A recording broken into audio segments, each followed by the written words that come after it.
Hey, Ken. Hello, Mike. How are Got this far. you? Can't hurt. We got Linda Graves is coming again. I haven't heard from you in a while. Linda, how are you doing? I think you're on mute, Linda. Maybe she's still connecting. Yeah.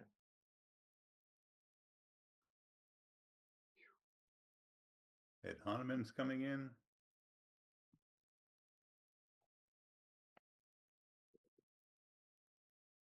Just reading. Did you read anything about the SCOTUS, that couple in Maine?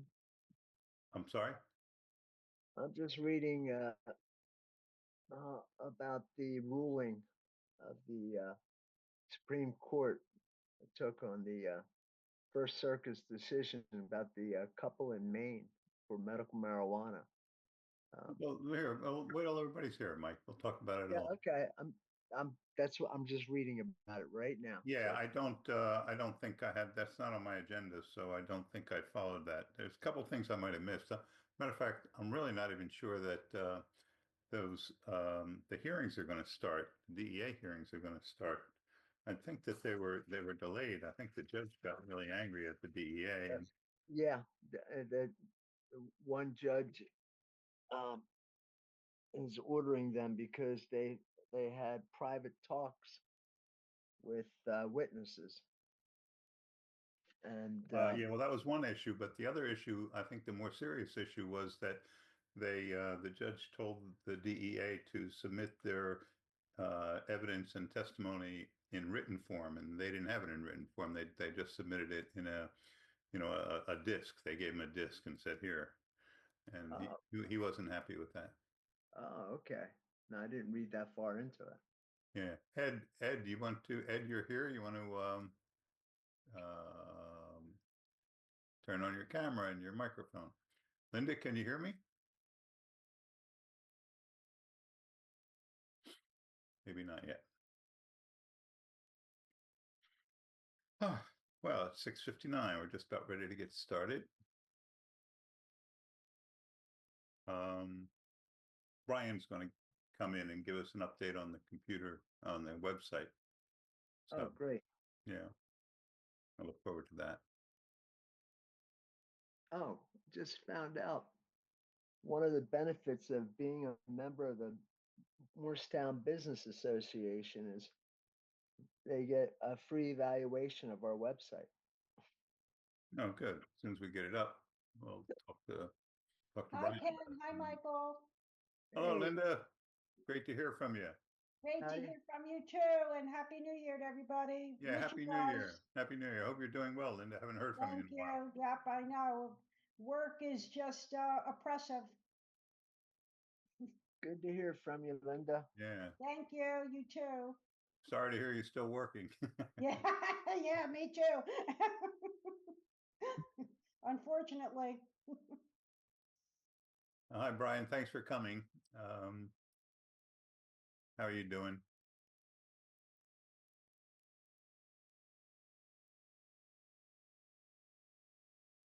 Wow. Look forward to getting a report from Brian. Maybe when we get a few more people here. Usually, are you under any time constraints, Brian, right now? It says you're connecting to audio.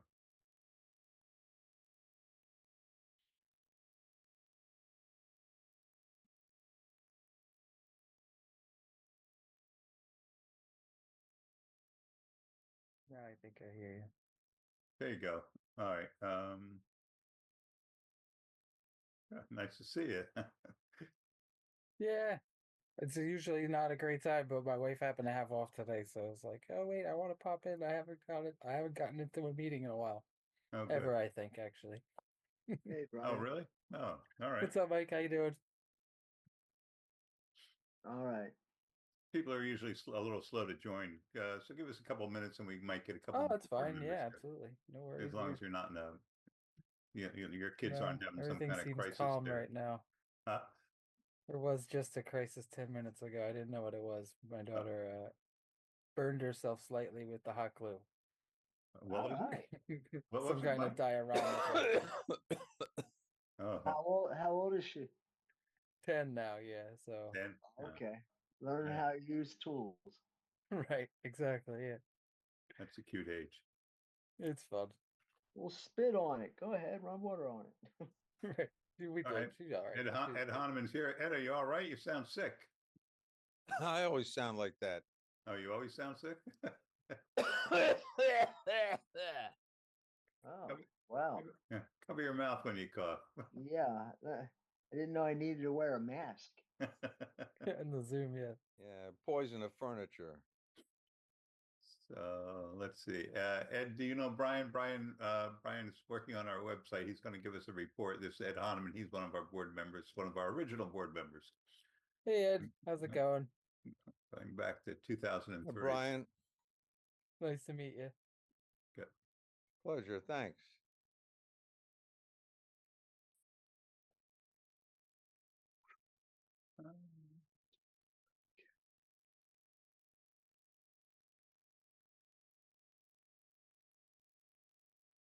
We have a bunch of add-ons too to our agenda. A lot of things have been happening in the last week. Just so you know, Baked by the River contributed, had a very nice contribution. They had our hemp wristbands in their store, Baked by the River in Lambertville, medical marijuana dispensary. Actually, it's a adult use dispensary, and they raised $242 for us through donations. People contributing to us, and then they matched that and sent it to our PayPal account. So I sent them a very nice thank you letter. Oh, that's awesome. Yeah, yeah, it's Nice, terrific. Yeah. nice community growing up there in Yeah. Lambertville. Yeah, Real- they've got a couple. Yeah, I've never really gone there. We always go to New Hope. I just pass through on the little bridge, and I always wanted to hang out in Lambertville more. And we Can't never do really that have. now. The bridge is closed. Yeah, Oh, really? yeah. Yeah. Can't drive over it. Only Nope. pedestrians, or no I traffic don't at even know all? if they're letting people walk now. Oh wow, because that's always a big thing there. Yeah. Yeah, I was there a couple of weeks ago, and they had only one lane going to Pennsylvania, which is the way I was going, luckily. But then I know they closed it altogether for a while. So they're in the process of rebuilding that bridge. So Oh yeah, it's so old. So yeah, old. it's a main. I would be piece of driving on stuff. it, be like, eh. yeah. But Lambertville's a nice place to hang out. And then, of course, you got that big bridge right above it, the interstate bridge. Yeah, So it's right there. Yeah. it's easy enough to get across the river. We're going to be going there Friday, I think, to Peddler's Village in Lahaska, Pennsylvania. My girlfriend. Oh, nice. So anyway, that's the story. And then Baked by the River has this arcade party on January 27th. The information's on their website, and also on February 8th they do a baking class. Costs $50, but you get various things, and to make it worth your while, and you learn how to bake infused cannabis products by a real expert. They apparently Baked by the River has. I did try some of their edibles at one point, but that was a long time ago. But I'm definitely going to go back there. They're very Yeah. nice people too. Very nice people. Very, Jessie very and cool. Jessie and her husband. Yeah, I remember reading back when they were just opening. I was following the news much more closely at that point, and I remember reading the founder had actually passed away like shortly after, right? The person who was really instrumental in getting this thing started there. Goddamn link didn't work. Or am I confusing it, I Ken? hear It you. could be. Yeah, I didn't hear anything about that. No, Far as I don't remember that. I was at the grand opening, and I didn't Yeah, it was like hear I'm about pretty that. sure it was they're the original one in Lambertville, correct? Yeah, Oh, no, yeah, there's that's no fine. there's one Oh, before no? that. One opened before that in Lambertville. Oh, I maybe it didn't know is that one then, because it's in with Lambertville in my mind, so maybe that's where I got crossed Yeah. up. All right, interesting. I want to go back and look at some of Yeah, these. I forget the name of the other one. That's a little There was farther a north, woman and a little out of town. Baked by the River is like 1 block away from Bridge Street right in there. Okay, cool. in Church Street. Yeah, they had a 420 celebration at a farm up there. Yes, last year. Gaia Farm. Yeah, right. Or Um, Gaia Way. Mhm. Oh, Jared's here. Hello, Jared. Thank you for coming. Hey, how you doing? I'm Jared. back. I'm out of the hospital and I'm feeling mostly better. Mhm. So yeah, glad I'm here. Great. Not a whole lot else to report right now, but that might change. But we'll let you know. I'll let you know. Were you in the hospital for any length of time? I was in the hospital for a few days and I was bedridden for like a week. I had cellulitis of unknown origin. Ouch. Probably a staph infection. I haven't the foggiest idea where it came from, but it had me laid out for a couple of weeks. Wow. So yeah, that was not fun. Sorry to hear that. Glad you're feeling better now. Well, yeah, I'm glad. I'm glad when I came home, I had plenty of weed to smoke because I didn't want to take prescription painkillers, and I straight up told the doctors at the hospital not to prescribe me that stuff because I don't want to get on it. Yeah. Well, we're working on getting access to in hospitals too for medical cannabis. That's one of our goals too. All you need is an institutional caregiver. I mean, the CRC's already approved it. They, it's already in the law. They just have to enforce it. They just have to get it working. Where institutional caregivers can go into the hospital and give the medical cannabis to their patients there. Now, it's been a while. I haven't looked at like which section of the Compassionate Care Act deals with institutional caregivers because this is like I know it's in there, but I don't remember what the requirements are. In Jay Konig's law, when they updated Jay Konig's law in 2019. That's it. Jay Konig's. Yeah. So Trying to see if because anyway, so wait a minute, so we're institutional working on caregiver. that. Yeah, I see. So he just has to be like an employee of the healthcare facility who has been, trained in medical cannabis administration or use. Yes, That's exactly. the only requirement for like would it have to be somebody like yourself, No. a cannabis nurse or something like that? No, it wouldn't have to be. The hospitals could make their own rules about who can do it and who can't. I mean, obviously the smartest thing to do, but this may be a little ways down the road, would just be having the medication nurse do it, become that, and just give the medical cannabis along with the other medicine that the nurse gives. But Let's say the staff pharmacist. yeah, because but I mean, anyway. I don't know, like you guys are down in Trenton. I don't know what are the big hospitals down there in that part of the state, but where I live, I went to the New Valley Hospital, which is in Paramus, right between Route 17 and Ridgewood Avenue, and it's a big, big hospital. It's a huge, new, modern hospital, but there was nothing there that mentioned cannabis or institutional caregivers at all. Yeah, no. And I didn't want to broach the subject because I was only going to be in there for a few days, but like, I feel like even the newer institutions are behind the times, is what I'm trying to say. Yeah, they haven't started it yet. I don't think it's effective in any institution. I don't think it's effective in California with Ryan's law. I mean, Ryan's law is the same thing, but not here in New Jersey yet. All right, we have 5 board members here so far. So why don't we get started? Guy is here. I mean, Guy's here. Guy, how you doing? Everything all right? Yeah, for some reason the link couldn't get on. I don't know why. The link is in your email. You're here. Yeah, I'm here because I had to go over to my laptop. Yeah, it was weird. I know. There was like 2 links right next to each other. The way it's set up on that. Yeah, something. The email. The big link took me, I forget, and I recognized it wasn't. So I went back to the letter, and there's a small little click here. Oh no. Yeah, click on the link where it says click here. Yeah. And it'll take you right to the meeting. Yeah, I clicked on both of them because usually I was going to take it from my phone, and I've done it the same exact way the last 6, 7, 8 I don't know. It didn't work this time, but so I had to come into my office onto my laptop. Oh. Very weird. All right. It was asking me for ID and everything. It was just weird. Yeah. All right.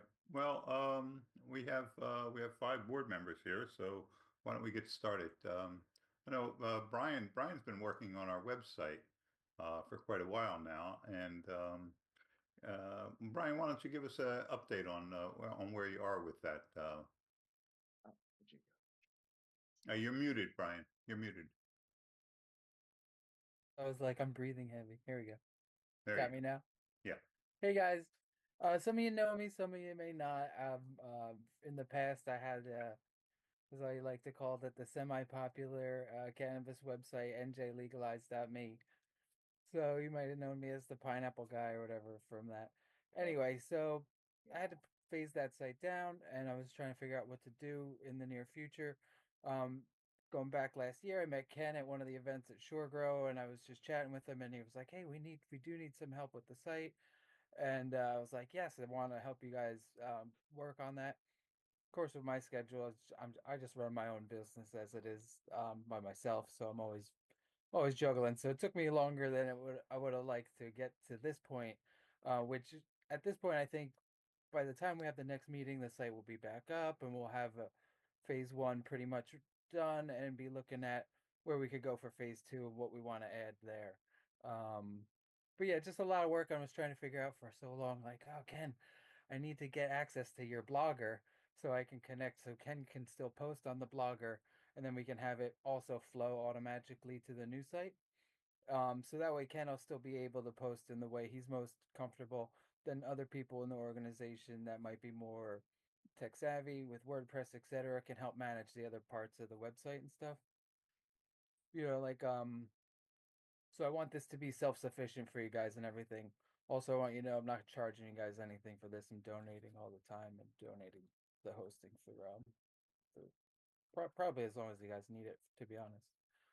Um, so yeah, just all that. Sorry, I glossed over a lot and talked really fast. If you have any questions, I know I haven't popped in at any meetings in a while. I've talked to Mike and Ken about some of this in the past, maybe a little bit Jim. I'm not too sure, but yeah. So any questions you guys have? I know.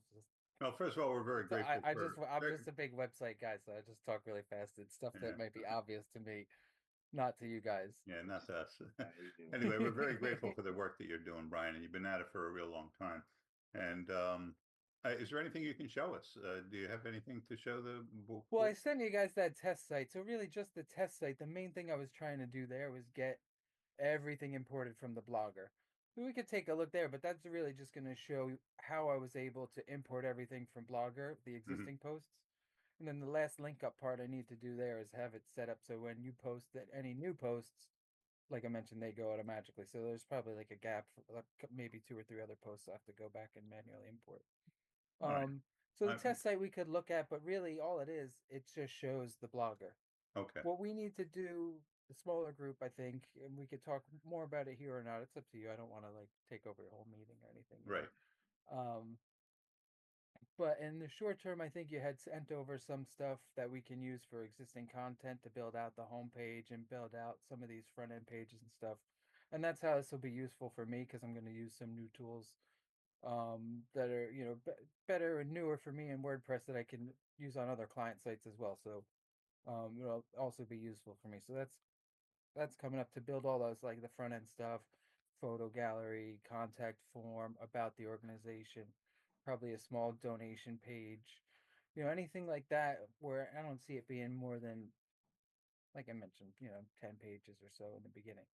Then other stuff we want to add for phase two, open to helping you guys with all that as well. Like if you guys want to add a small store. I'm sorry. What was that last thing you said, Brian?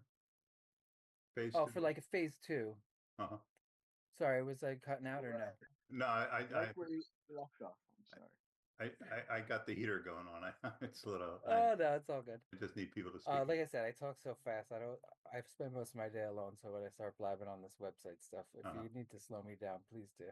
Yeah, so you're talking about like a front page with links to various other parts of the, like you said, the Yeah, your homepage template is going to be pretty standard. We'll probably include some pictures. Maybe it depends how you guys want to do it. And the way we used to do it in the past with a big header graphic kind of phased out. So you might want to go more like infographic, more like news type style site for the homepage. And then, yeah, just link off to those other core pages that we've probably mostly talked about. Mhm. I would guess you have 2/3 to, 3/4 of that content already there that we can repurpose. Mhm. And then, maybe a small amount of writing to do and whatnot. And then, yeah, as soon as it's ready, I want to get it up and live for you. Like I said, right now it's on the test server. I didn't really do too much on the front end besides um, uploading uploading that blogger content, which, like I said, was the big thing. I was like trying to figure out who had the password, and it was Chris the whole time. That was the funniest part. All right, great. So yeah, I we'll- think we'll- everything is good as far as like progress. Like I said, wish I could have done it quicker, but I think we're real close to the finish line here. So by the next meeting, I would expect us to have the site up and then have some stuff to discuss there, and thinking about phase 2. So I'll try for sure to get into the next meeting as well. All right, great. We'll look forward to talking to you again in February. Unless anybody has any questions now or suggestions. I just want to say thanks, Brian. Appreciate it. Oh yeah, no problem. Yeah, I'm glad I could do this. To be honest, I've always Yeah, learned from others throughout my years, and being able to give back is something. You can see it's really a rescue mission you're on here. Well, the site was down, which I didn't know when I was talking to Ken about it like a few months ago. So, like I said, I was like a few weeks ago. If I couldn't get this blogger stuff linked up, I was just gonna be like, we want to put up just a regular site so something's up, and then I sort this out. Yeah, exactly. On the longer term. But it came together right when I was like Yeah. in between ready. So No, work in glad I couldn't progress, get it though. to That's go all really at the good. same Good. time. Finally, the progress part. Yeah, work in progress. Okay. All right, great. I like your thoughts on a store, Brian. We'll talk about Yeah, that. so definitely think on that. It's easy enough for me to set up. There'd be some more work for you guys for the organization there as far as building a store, thinking about the other part about you're selling any product, shipping the product. Now, if you're going to have a store and it's a digital product, that's a great idea because you don't have to ship anything. So something to think about there if you have like some digital resources potentially. Content. Yeah, Yeah. we got lots of content. Yeah, so that would be something I would definitely think about for the store as far as something that you could do quicker that doesn't put as much burden on, say, like, I want to sell some of my baseball cards and whatnot. That's going to be me shipping stuff out Ah, 4 or 5 times a week, right? So For I don't sure. know if that's something you want to put on the organization as if you sell a lot of stuff. Now, obviously, I mean, it might not go that way. You sell a ton of stuff right I away. paid for rent for a year in 1987 selling baseball cards. I mean, that had improved. That was a big deal then. It was right when. Yeah. I mean, you can buy like 1,000 of one player, like a little penny stock. Yeah, the lots, yeah. Yeah, but I did it seriously. I paid $800 a month for rent back then. That was like really too much, but Yeah. for a year. So good example. Yeah. So those are things to think about on the store. But yeah, like I said, I don't want to take over the whole meeting. You guys, I Yeah. can talk about this for hours. I really can. Yeah, there's a lot going on these days. That's for sure. Yeah. All right, great.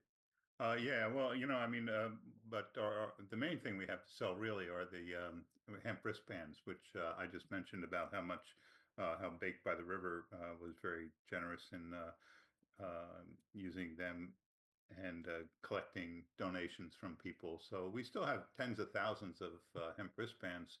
And I brought it up at at a meeting with ASA, Americans for Safe Access, recently, where we had a lot of different organizations, and I proposed, sending wholesale these out to organizations and having them use them as fundraisers. Try to explain how we've raised Okay. thousands of dollars, through these hemp wristbands over the years. But we still have a great inventory in my shed. So it's nice to make a move to not let it just sit there when it can be doing somebody some good somewhere else, however it works out. But also that if we do our job, we're going to be running out of things to advocate for, I hope. I mean, so like, I can't imagine we'd say one day, I wish we had some more of those. How long have we had them? 15 years? Well, We've had them out about 15 years. Yeah, We- right. we did pretty good with So that's a good. That's amazing. I had for no us. idea. Really, seriously. Yeah. If Yeah. ASA, I agree. I think that's a great idea. getting them out in bulk to somebody else, there'll be something in it for us. If nothing else, it's, you know, the right thing to do. I Right, mean, you're helping some other organizations too. exactly, but save one of them bags for like, okay, all that's gone now. Well, We still may, you know, I don't know. Yeah. Whatever, but yeah, we, good for us. we did good a few years ago um, with the Cure Leaf, Hmm. where I went out and bought necklace stands Yeah, well, off that was eBay. really, that Yeah. was, Bought a handful of them, and matter of fact, we had one left. It was somewhere in with the stuff from the events. But yeah, just I need to find some more. And we go. I thought of going around just the different dispensaries and asking them. They're all once they hear, um, yeah, who I'm with, they're real friendly with the coalition. They'd love to put up, and it doesn't take up that much room either. hmm. Mhm. Yeah. So when I talked to them, I asked them if they'd be willing. Yeah, so I said, okay, well then I'll bring it up with you guys, and I'll go back and we'll start doing a traveling show, little sales thing, go around from dispensary to dispensary. We You can say you're going to do distribute that, them Mike? out. You're going to do that, Mike? Well, unless somebody else knows a better way of finding. No, that's a great idea. Great idea. Sure. Okay. I All right. Anything else on that? Moving on to our agenda items. Again, Americans for Safe Access put out this their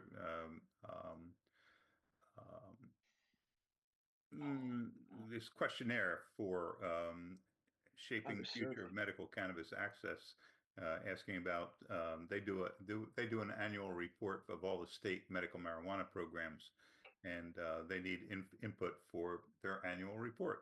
So it only takes 10 minutes to fill it out, and they're asking us to fill it out and give them insights into how we're doing here in New Jersey. So be sure to share that link with anybody you might be associated with who would fill out that. New Jersey Homegrown Coalition was named Reformer of the Year. So that's nice. At one of their, where was that? Guy, were you there when they were named that was that? at the Bud Tenders Ball. Bud Tenders Ball? Yeah. Yeah, Okay. up in Newark. In Newark. Uh-huh. Gaetano, were you there? Yes. Yes, I was there. Okay. So anyway, that was nice. Nice for them to get recognition. They do very good work. They have these meetings, but I just really I'm just involved in so many other things that I can't always go to their Homegrown Coalition meetings. But they're usually very informative, and they're very active in what they're planning and doing. And along with that, Senator Scutari had an interview in NewJersey.com Cannabis Insider. He talked about a new cannabis bill coming that apparently is trying to do the same thing that the city of Trenton is trying to do, which is to shrink the illegal market by encouraging the legal market. So we're working on some kind of enforcement on people selling cannabis without having a license to do so. And You how said they're that was an article, Ken? What's that? You said that was an article? Yes. Can you throw it in it? I must have missed it. Can you throw that in the chat, that article? Yeah, I'd have to look for it. Hold on, where would it be? Senator Scutari.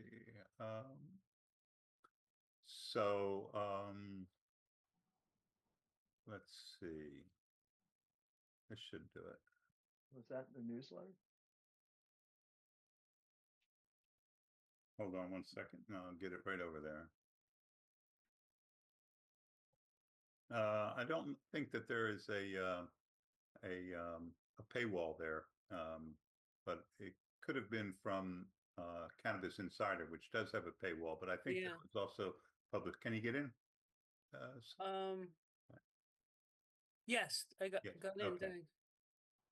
All right. So anyway, so there he talks about that and oh, but the very interesting quote that he had, they also asked him about home cultivation in that. And he really didn't want to talk about it, but he said something very interesting. He said, I don't think anybody's been arrested for growing plants at home. Now, he's talking about a kind of de facto decriminalization of small gardens. Um, That's an interesting quote. That's He's wait. It's not. It's for growing plants at home right now. Not Right. that I'm aware of it. It hasn't come to my attention. So that was the whole quote. right. But I mean, obviously, I think it would come to our attention if people were getting busted for home cultivation. But you know, the important thing is that here we have the Senate President, New Jersey, essentially saying that this is a this is essentially decriminalized, is what he's talking about. Now, I know that I had proposed a letter to the New Jersey Attorney General and county prosecutors about compassionate treatment of patients home growing marijuana, where I urged them to do basically just that, to ignore it. And I worked on a letter with Ed and a couple of other people, and I just never got around to sending it out. So I have not sent it out yet, but I plan to send it out. And Ed, you remember working on that letter, right, with us? The letter to the county prosecutors. Yes, exactly. Yes, and I think yes, and you did some very good additions to the letter, and I think it's ready to go out. I just have to get around to doing it. And So- then there's the question of letting sleeping dogs lie. I mean, So Ken, the rest of that quote is when he was asked, but after that follow up, wouldn't it be on your radar in regards to the home grow?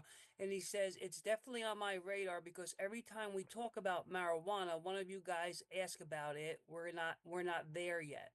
Yeah, right. So he's not ready to sign Yeah. a bill to legalize home cultivation yet, but Right. he's talking about for adults, for patients, or both. What are we talking about here? Probably the whole thing. Yeah, okay, Uh, but see, adults and he patients. didn't make a distinction, Yeah, Jim. well, he never does. That's my whole point. He doesn't make that distinction. And he's going to have to make that distinction because it is two entirely different things. And we can't let it keep being that. Well, the interviewer was in charge of that questioning. I know, I'm just saying, we need to specify medical, adult, we don't know, both what, because he muddies the waters on process. He doesn't want it legal for patients because that's a tough one to argue against, but it's mostly the same argument for adults. The main crux of the matter is, so if we had a hearing on medical, a lot of that information would then be on record, which would also apply to recreational. Right, So it's the wide net to keep the natives from becoming restless like they did when they found out, what do you mean it's not legal to home grow? I voted for it. I thought it was legal. Hard as that was for me to believe, it seemed to always go that way. So I kind of understood people feeling duped, even though they weren't. I mean, if they paid attention to medical marijuana, how that worked out, they'd know real quick the devil's in the details and in making all the rules and promulgating regulations, and that's where it goes on. But what he doesn't want is to actually start moving with patients, because that's gonna get the natives restless, which is really what he doesn't want. Because right now the state's doing pretty good, and he wants to keep the status quo on a business / legislative level. I understand that.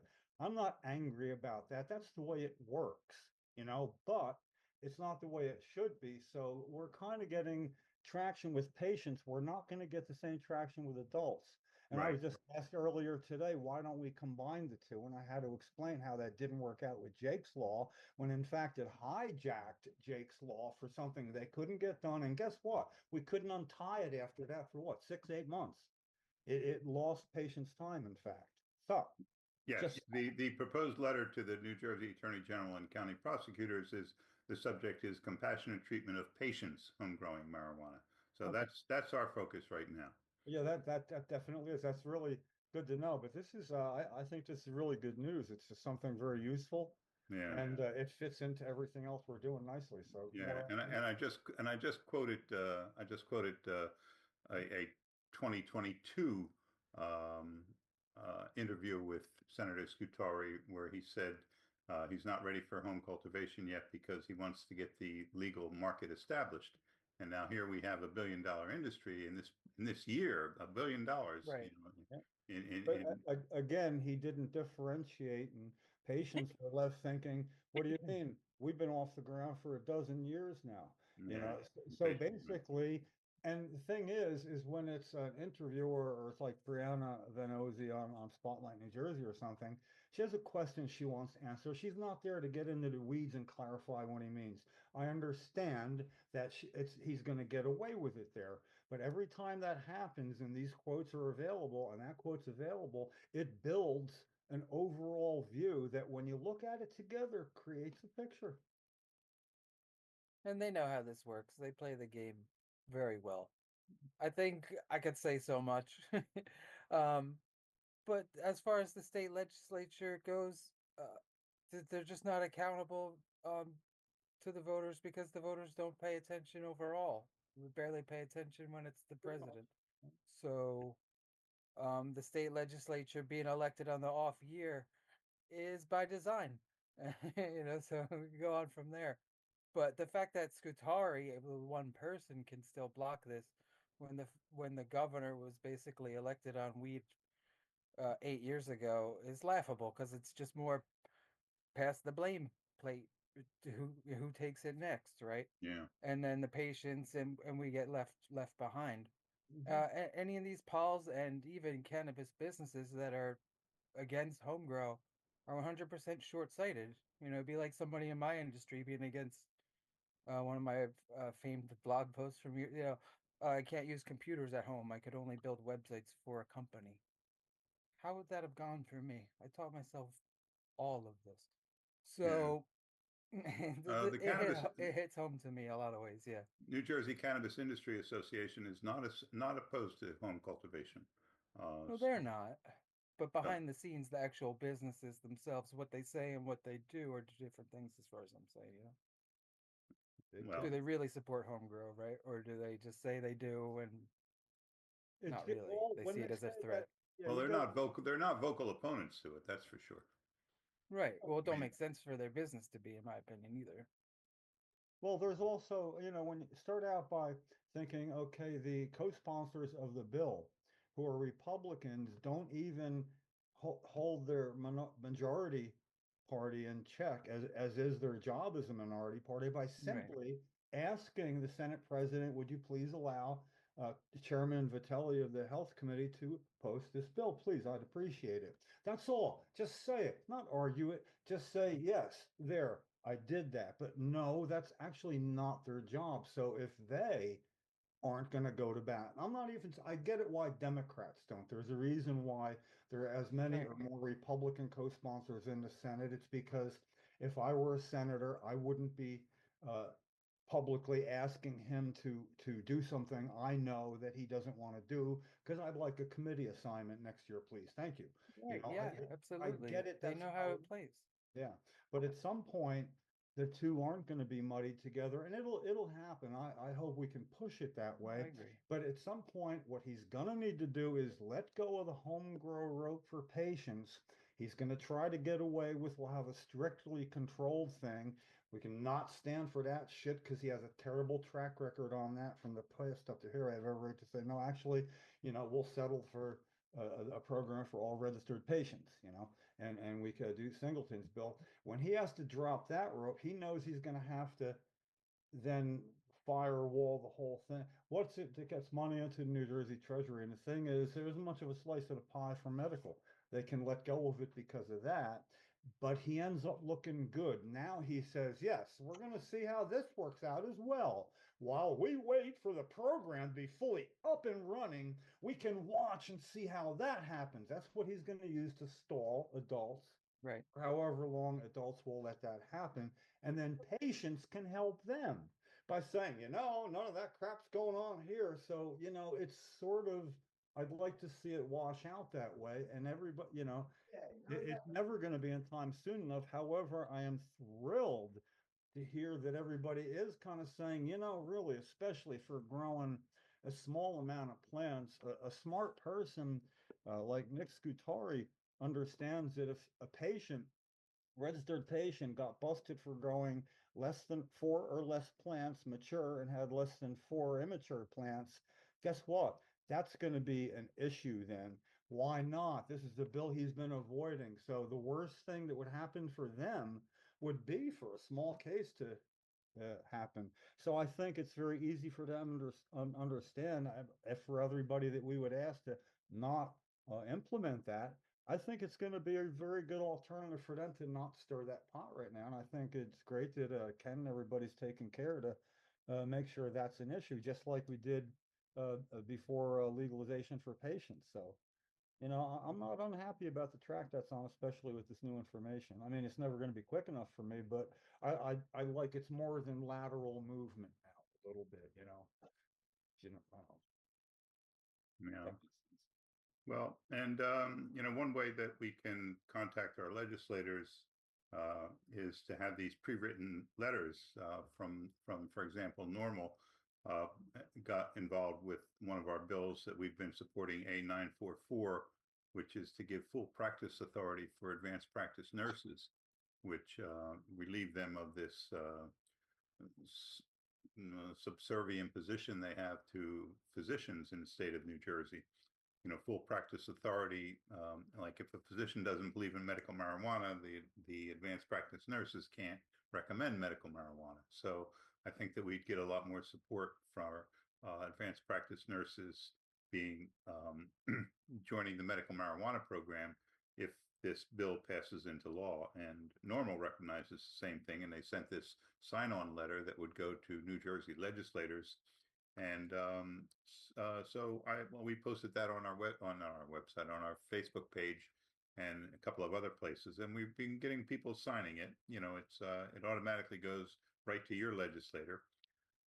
And the good thing about that, the interesting thing about that particular bill is that it passed unanimously in the Senate, and in the previous legislative session, but it could not even be brought up for a hearing in the Assembly Health Committee because Dr. Herb Conaway was a physician who does not want to give up this dominance he has over advanced practice nurses. He won't even bring that bill up for a hearing. And I asked him personally about it. No more, he don't count. What's that? He don't count. We kicked him to the congressional curb, Yes, man. he is out of there now. And I looked at, Yeah. I don't think another chairman of the Assembly Health Committee has been appointed yet. That's the good news. The bad news is there are two. I'm sorry. What's that? Home Grow for Patients, of course, got kicked to the a different committee where the head of the committee is a co-sponsor of the bill, as is the co-chair of that committee, meaning it's not them holding it up. It's that I assume it's the Greg Coughlin that's gonna not want to move on this in the assembly. Let Verlena Jackson Reynolds, have her bill heard. Say, bill heard in the assembly. Same one as. So I understand that. Again, well, it's not fair. Yeah, whatever. That's how it is. I get it. That's the playing field. We work with that. And the thing is, it seems to like be closing in a little bit, and I feel that I don't mean like will it be passed, will it be signed into law? It's just not lateral movement. It's going to be on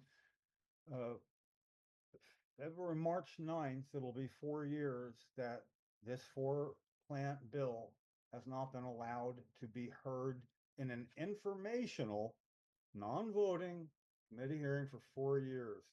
That's like, it's a healthcare bill. Patients have suffered, finances have dwindled, and it's going on tick-tock, tick-tock. But this year, I'm feeling it. We're going to have forward motion. I don't know if it's going to be more lateral than forward, but if it was on a graph, this is going to start to move a little bit. It's time. And I'm not saying that because I'm mean or worked up or anything. It's just that's the way I feel that it's moving. So, once it starts moving like that, it is up to us to do what we can to keep it going that direction as opposed to trying to push it all the way home. And I've made, of course, my sole focus now is having an informational hearing, to which I, you know, sidebar, wrote up into what'll make a pretty good petition. Now I'm trying to get people who would sign it to get in touch with me, to go on a little further, to be in touch with their legislators in their districts. It's a way of getting people like that. It's not a big deal. It's a freaking petition, but it's not really that. If nothing else works, I'm left with signatures. But if I do it right, so yeah, you'll see that in a day or two probably. I'm pretty Well, happy. Jim, Mike Brennan just posted in the chat that look for their pre-written letters to our legislators at NewJerseyHomegrow.com. Okay, yeah, I sent that. For whoever it is, I just did. I get it mixed up. I think it was through Normal though. Maybe are they working together on There's something? Well, anyway, Normal, see, Normal has one. Also, New Jersey here's the point. Home Road has one as well. I would sign 2 or 3 more. Don't say that like we have one or we already have one. No, it takes so little time and nobody has focused only on getting the hearing. It doesn't go beyond that. Total purpose is to get the hearing. Guess why, guys? Because if we don't get the hearing, we don't go any further. Step 1, longest journey begins with what? A hearing. Okay, the first step. That's the first step. It's being prevented. So basically, this is me, Jim Miller. I'm going to probably do it more associated with Sativa Cross, but being joined and hip as it is, I think you're going to really like it. It just sort of kind of, you know, gets it out there for that. And again, it's not like sign it and let it go. I'm really looking for, well, you'll see when you do it. And then I hopefully will need help keeping track of things, because like we all know, it's real nice to know somebody in a district when you want to get in touch with that senator or either of those assembly representatives. So going through a constituent gets results. It won't if we go in as coalition board member or coalition or whatever. I don't make the rules, but I like recognize them. I like knowing how it works. And in my opinion, that's how it works. Okay. And we talked earlier about New Jersey exceeding $1 billion in marijuana sales in 2024, the CRC said. So the combined recreational and medical marijuana purchases reached $4,826,946, marking a 25% increase over 2023's total. Sounds like a program's getting some legs under it. Yeah. You know, sounds like it's about ready to be considered up and running. Yeah. This is all good for that. That's always good. Yeah. I applaud the increase. On a downside, the U.S. Appeals Court said a New Jersey law barring employment discrimination against cannabis users does not allow for private lawsuits, and tossed out a proposed class action suit against Walmart. So that's a real setback for cannabis and employment law. I don't know if Jared has anything to say about that, if you were following that issue at all. But apparently a man got denied employment by Walmart because he admitted that he was using marijuana. And is this the one in New Jersey or the one in New Jersey? Yeah, this is Jersey. Okay, yeah. I read about that a while ago. I've had so much stuff going on. It just having trouble keeping track of things here. Yeah, I think it's more of just I don't remember. I read the case a while back. I have to look at it again.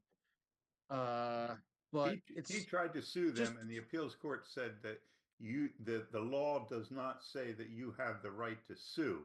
It says you can't be.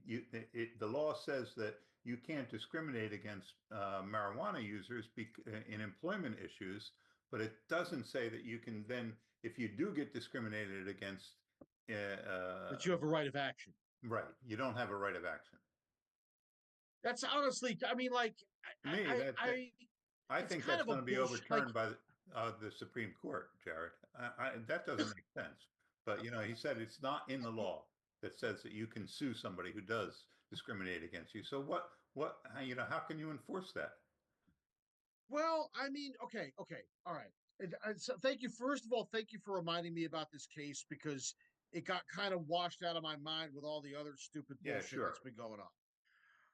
That being the case, I'm gonna have to look at the text of the decision again because I know that at least historically, the Supreme Court doesn't like that kind of reasoning. You know, there's a whole line of cases beginning in 1975 with Court versus Ash, which is deals with implied right of action, implied causes of action in law, and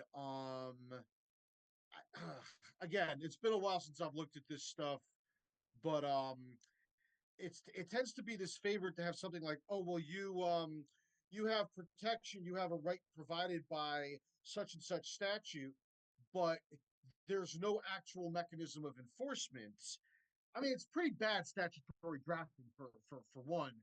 But the question is it going to meet all the factors in the court's tests for, whether or not there's an implied right of action? I have to just look this up for a minute because it's going to annoy me that I don't remember all the criteria in this So case. do you think Yeah. the New Jersey Supreme Court would overturn that appellate court decision? Well, as I understand, okay, this was a case in the Third Circuit, so appeal would be to the federal Supreme Court, who's honestly probably not going to take this case.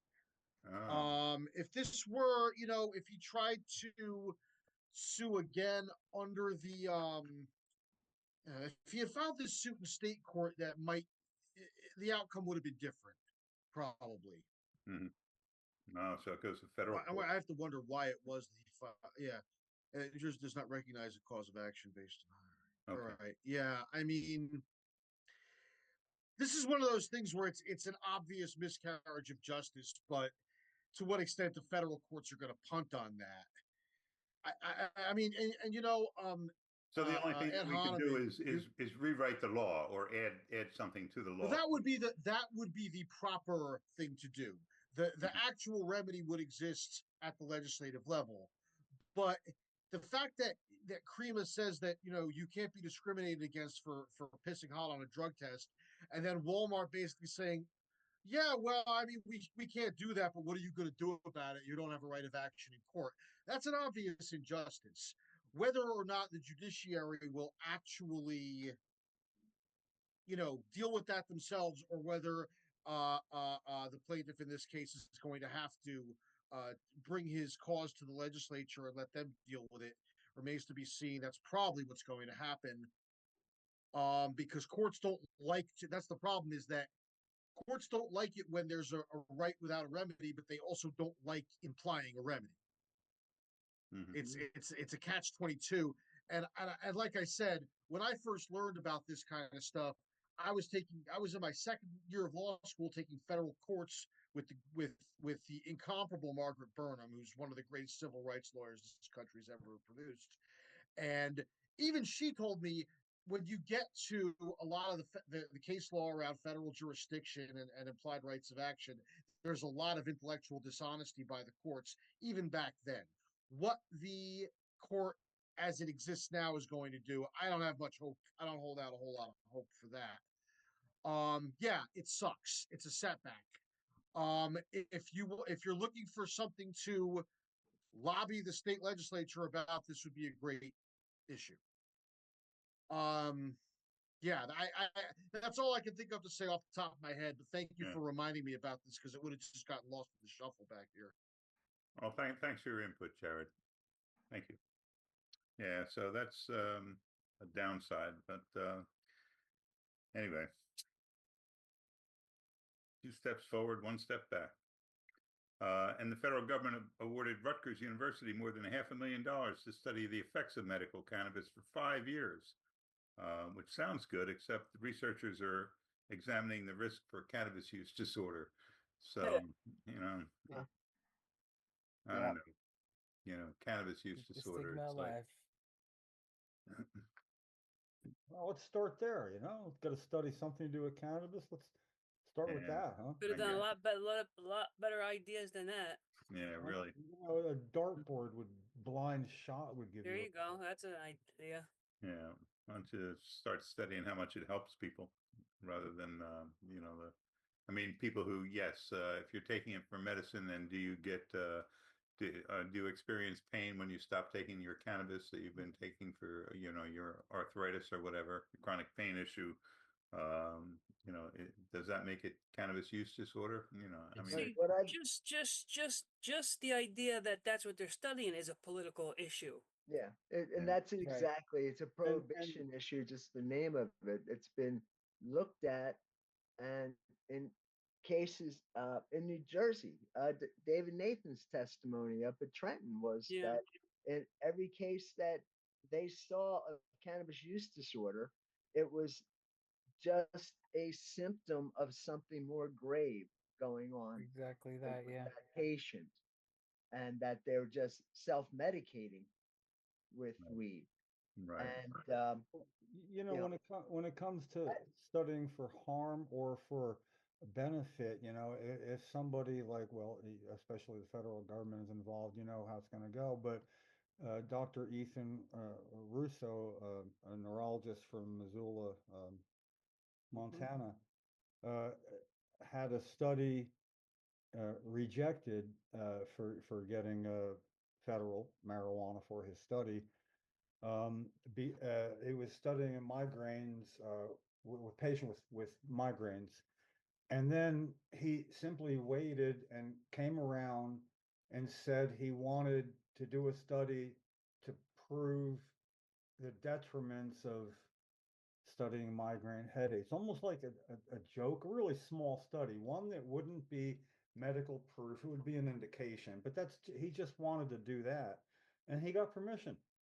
And I mean, no, it had like 8 patients or something like that. I don't know if Ken, if you remember that, but and it was very positive. But it was like, how absurd is it that that's what it took, and apparently it's still a variation of that is still in use today. Like, okay, yeah, we can study cannabis use disorder, or they could study, does it really help in reducing dependence on opiates? Well, what you Yeah. want to study, you might find out it did something beneficial when it came to studying Yeah. for dependence on opiate. We don't want to do that. Let's start with that. Again, I'm just so tired of it, and I'm so done being offended or saying it's not fair, because it's sort of like, I just want to recognize the playing field now, because when you do, there's always an area that actually favors us, and we just got to keep current It, and good at knowing where that is and spending some time there too. So. it depends on what their endpoints are and what they're measuring, like you said, Jim, and what they're studying. It depends Oh. on the design of the protocol. Fire study, What is he yelling? What is he yelling? confirmation bias. Yeah. Yeah, actually, Well, Dr. Don Abrams went through the same thing with he was, studying AIDS. He's a San Francisco oncologist, and he noticed that the AIDS patients in San Francisco who were smoking Carpools. marijuana were living longer than the AIDS patients who were not smoking marijuana. Well, So that's- he wanted to do a study of that, and the DEA turned him down 2 or 3 times, and then he finally said, "Well, no, I want to see how." This is hurting the AIDS patients. And so they approved that. And that was the very first Yeah. clinical trial, small scale wasn't he clinical a trial, but it showed a 30% improvement in pain management with patients who were using marijuana than patients who were not using marijuana. And then he was that on- study was replicated. And it Well, should have led to larger clinical trials, but the larger clinical trials were all forbidden, even Yeah. though there had such a good response in the small clinical trial. Well, when Rutgers comes out with the study, if they publish something, we'll take a look at it and see what they're studying. Yeah. Wasn't Yeah. Dr. Abrams is also beyond an oncologist? Wasn't he had another specialty? He was a double doctor. I forget what of though. Oncology and Well, something. HIV, he was HIV. He took care of a lot of HIV Yeah, patients. but I mean, it was almost like he had two titles. That would be virology there. Yeah, something. Well, that's unusual. If you're on oncology, you're usually just Mhm. oncology, unless Well- you're a pediatric oncologist or something. I mean, that's We got to talk to him at the Patients at a Time conference in Virginia in 2005. Mm. So I had plenty of time talking with him out on the backyard at Fish Pond at the Al and Mary Lynn's. And it was very fun talking to him. You know, I mean, he actually had a pretty good sense of humor too. You wouldn't know it. you know. Yeah, it says here he became a fellow in hematology oncology at the University of California, San Francisco Cancer Research Institute. Yeah, that's normal. What's the- yes. Hemonc is a normal. We got to talk to Raphael Mechoulam at the exact same conference. I mean, like minutes later. Oh, nice. It was Yeah. really a heady thing. So anyway, yeah, High Point. Heavy hitters, Island. name Yeah. dropper. I went to the, I Well, went to those are that con- those are man. big. Those are big On names. purpose. Yeah, Maybe even heavy hitters. on dropping his Mechoulam's name. Man. I'd be dropping them, that's for sure. I had the opportunity. I was staying with Dr. Bob Melmead of Colorado, and we were out sharing a joint. And here comes Dr. Raphael Mechoulam, and he comes walking up to us too. And we're not real near anybody else, and goes, "May I join in your conversation?" And I thought that is so cool the way he did that, you know. Yeah. So, you know, I'm kind of high and enjoying it, and I thought I'd lighten it up a little and say, "Look, I'm pretty sure I know the answer, but you're gonna have some what you found out why it feels good." And he went, "Oh no, no, no, no." But it was funny the way he didn't just go, "Nah," he goes, "Oh no, no, no." It was just it was awesome, you know. Yeah, But that's cool. anyway, it's Yeah, he really deserves a Nobel Prize. further along by Dr. now for Mechoulam. all the strides that everybody made like then. And Wasn't there an effort to push that, Ken? Or- Yeah, but it didn't go anywhere.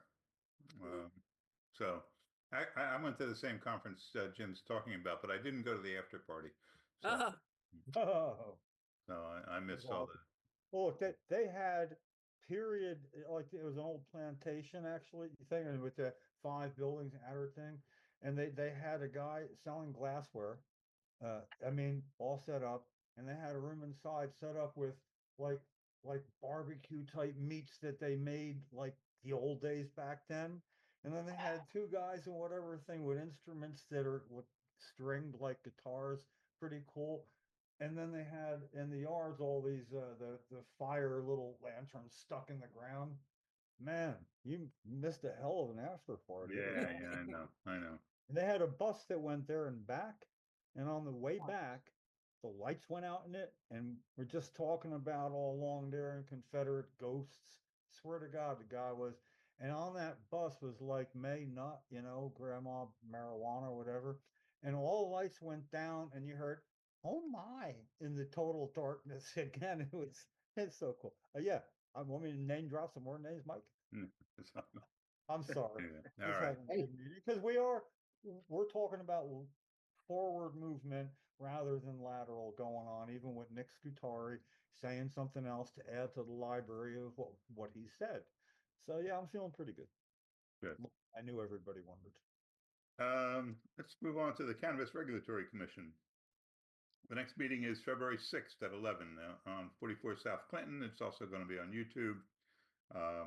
And they changed the social equity excise fee to $2.50 for an ounce of cannabis, up from $1.25. So the fee goes into a fund dedicated to social equity programs and reinvesting in communities harmed by marijuana criminalization. And a portion of it also goes to programs to divert youth from cannabis use. So anyway, that was the big question was, were they going to raise the fee to $30? And that would have really increased the price of cannabis.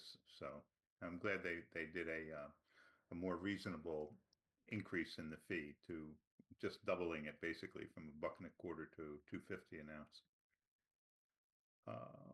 And they're starting to accept applications for cannabis consumption areas. On January 2nd, they started that for social equity and economically disadvantaged area businesses. And on April 2nd, micro and diversely owned businesses. And then on July 2nd of this year, 2025, they'll be accepting applications from everyone else for cannabis consumption areas. So these are coming to New Jersey, and the process is in the works. Probably in a year or two, we can expect to see them opening, the way the state works. New Jersey Cannabis Trade Association wanted to eliminate patient-only hours at alternative treatment centers, and the CRC agreed. So, I mean, you know, with the the declining patient population and all those hours set aside for patients, and no patients were coming in during those hours. It was really kind of unfortunate.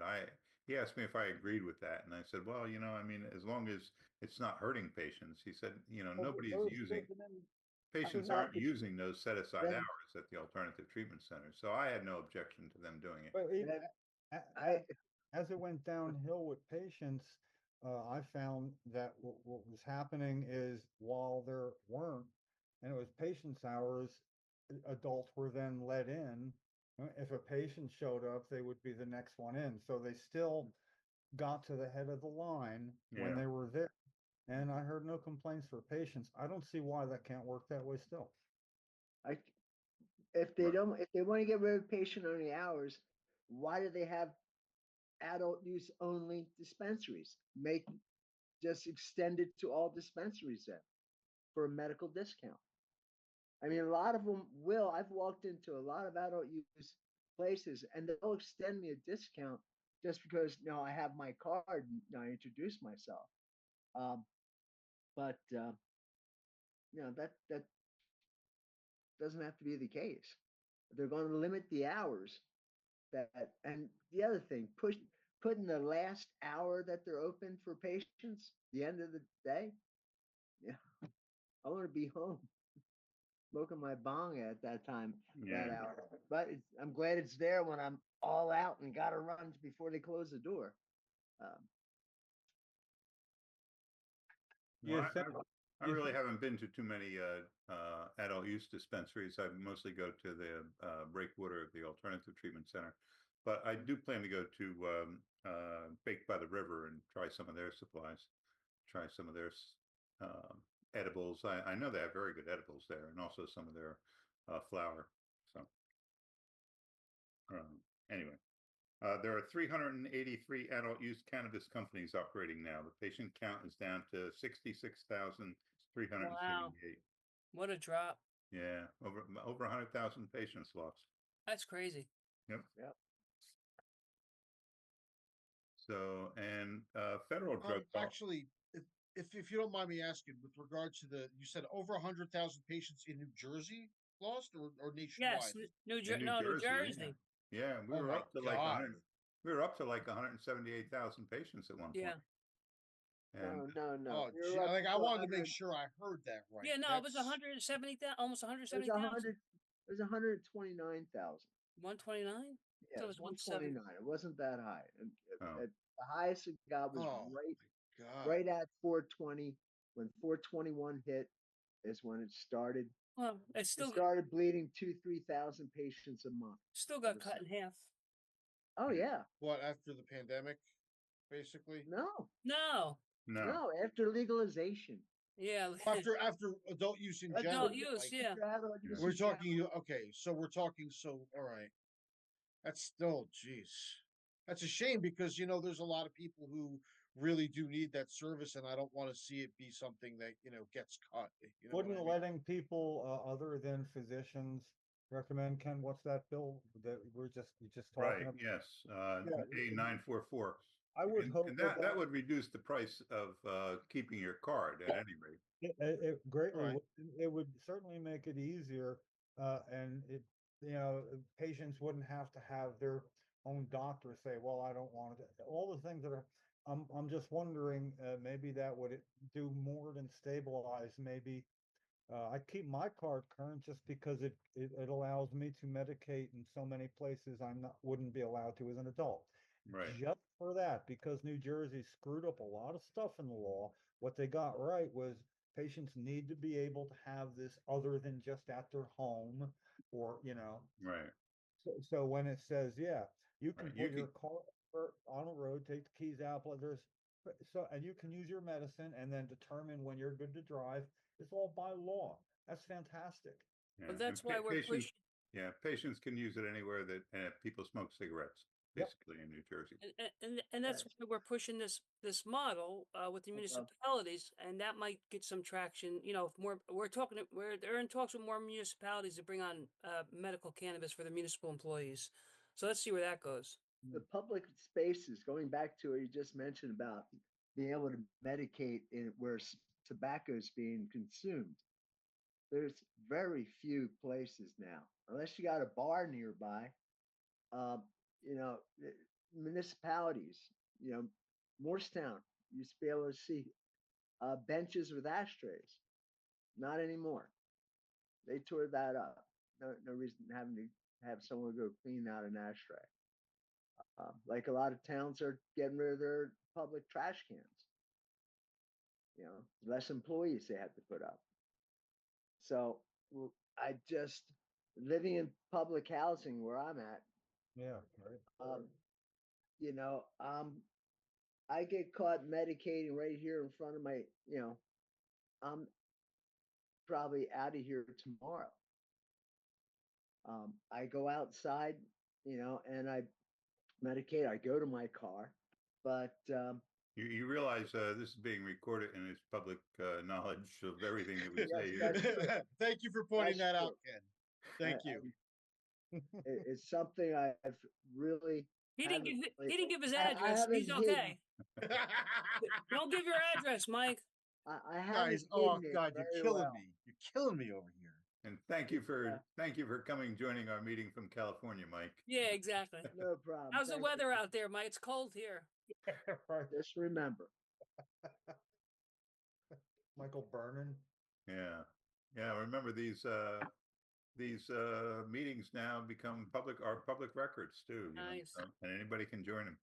So anyway. Hey, look, the guys who poisoned the water in Michigan never did a day of jail time. So if they can get away with admitting that stuff in front of their own state legislature, you're probably going to be fine.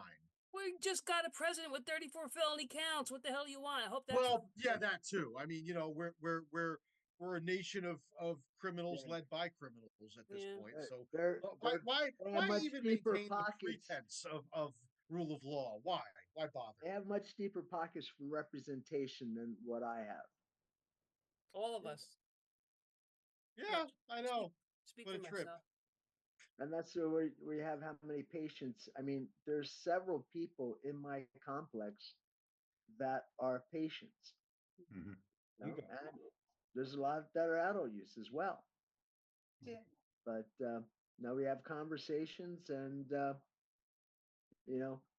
I just found out this year we're not allowed to have live Christmas trees in our apartments throughout this. It's illegal in the state of New Jersey to have. Oh, is that because of the pine borer beetles and stuff like that? Nope. You know. No, because Fire. because Must be of that fire. law from 1943 in January 1942 there was a rash of fires. All The right. apartment all right. buildings throughout New Jersey, and a bunch of people got killed, and New Jersey just made it illegal to have live trees. Yeah. I didn't know that. I grew up. I don't know how many years I've been having live trees. Wait, are you talking, Mike? Mike, are you talking about for subsidized housing? You're not talking about private houses. No, I'm talking about Section 8s and stuff, right? no. I'm No. talking about apartment houses. No, I never heard of that. Public, yeah. Any, yeah, Well, there are laws on the book that are never enforced too. So of course. Who's going to go around doing the Christmas tree police? we always I don't know say who's that running around being the fucking weed police. Who's running Hey, around being the hey, my cannabis tent police now? fits in my closet just fine. See, I'm an old schooler with that. Like, you don't rat people out for stuff like that because that's a good way to get stabbed. So that's how it was when I was growing up. That's all I can tell you. you grew Oh, up in a man. tough neighborhood. No, Jared. it was that. Yeah, Oh, I mean, man. people don't fuck around up here. You remind me of some bad times. Please, let's change the subject. All right, let's move on. Federal drug policy. So the DEA Administrative Law Judge John Mulrooney scheduled testimony in the cannabis rescheduling process. Now it's scheduled to begin on January 21st. And there's a whole list of people who are scheduled in January 21st, 22nd, 23rd, 28th, 29th, 30th, up through February 5th. Nope. That's been pushed back. And now I understand at the last minute. Go ahead, tell us about it, Jim. Good guy. No, I don't have anything to say about that. Oh, Where'd you, it got pushed back indefinitely, I didn't understand a lot of the legal talk. I read it like about an hour before this. And, Yeah, you my know, understanding, Jim, my understanding is that the DEA refused to submit the testimony they wanted to present at this hearing in the form that the judge demanded it. The well, judge demanded written testimony, and they just gave him they didn't, a they, disc. there was a problem with them apparently not supporting what they were there to recommend. There was like something that clashed, and I think the judge is like, well, wait a minute. Would you say do you support you know, and then it got into legal words that I have no idea what they mean, although they sounded familiar to me. So you got to kind of look it up, but the take on it was this. Those are the Nothing's going to happen, and the new administration, if they wanted, could squash whatever is going to happen afterwards. I say, lucky for us, that the Trump administration is really not likely to be against this, especially when they're looking for stuff Young voters, yeah. that's positive, and this is a very positive thing. And by all accounts, if anything, it's something he can take credit for. Then they couldn't get it done. Took me only I could get it done. Good. Add her up. Hey, you know, if There you if go. if credit's what matters, he'll take credit. Yeah, but the thing is, we're along pretty much for the ride either way at this point now. So I'm saying, Yeah. no point getting worked up and starting work. I just think that nature's going to take its course, and it is going to be that way. It's like made to be. And you know me, if somebody's going to worry about shit like this, it's going to be me, and I'm not. Yeah, the stock market went up because he was going to become president. You know that, right? Yeah. Yeah, well, for whatever reason, that's the kind of thing. You mean I get credit for that? Yeah.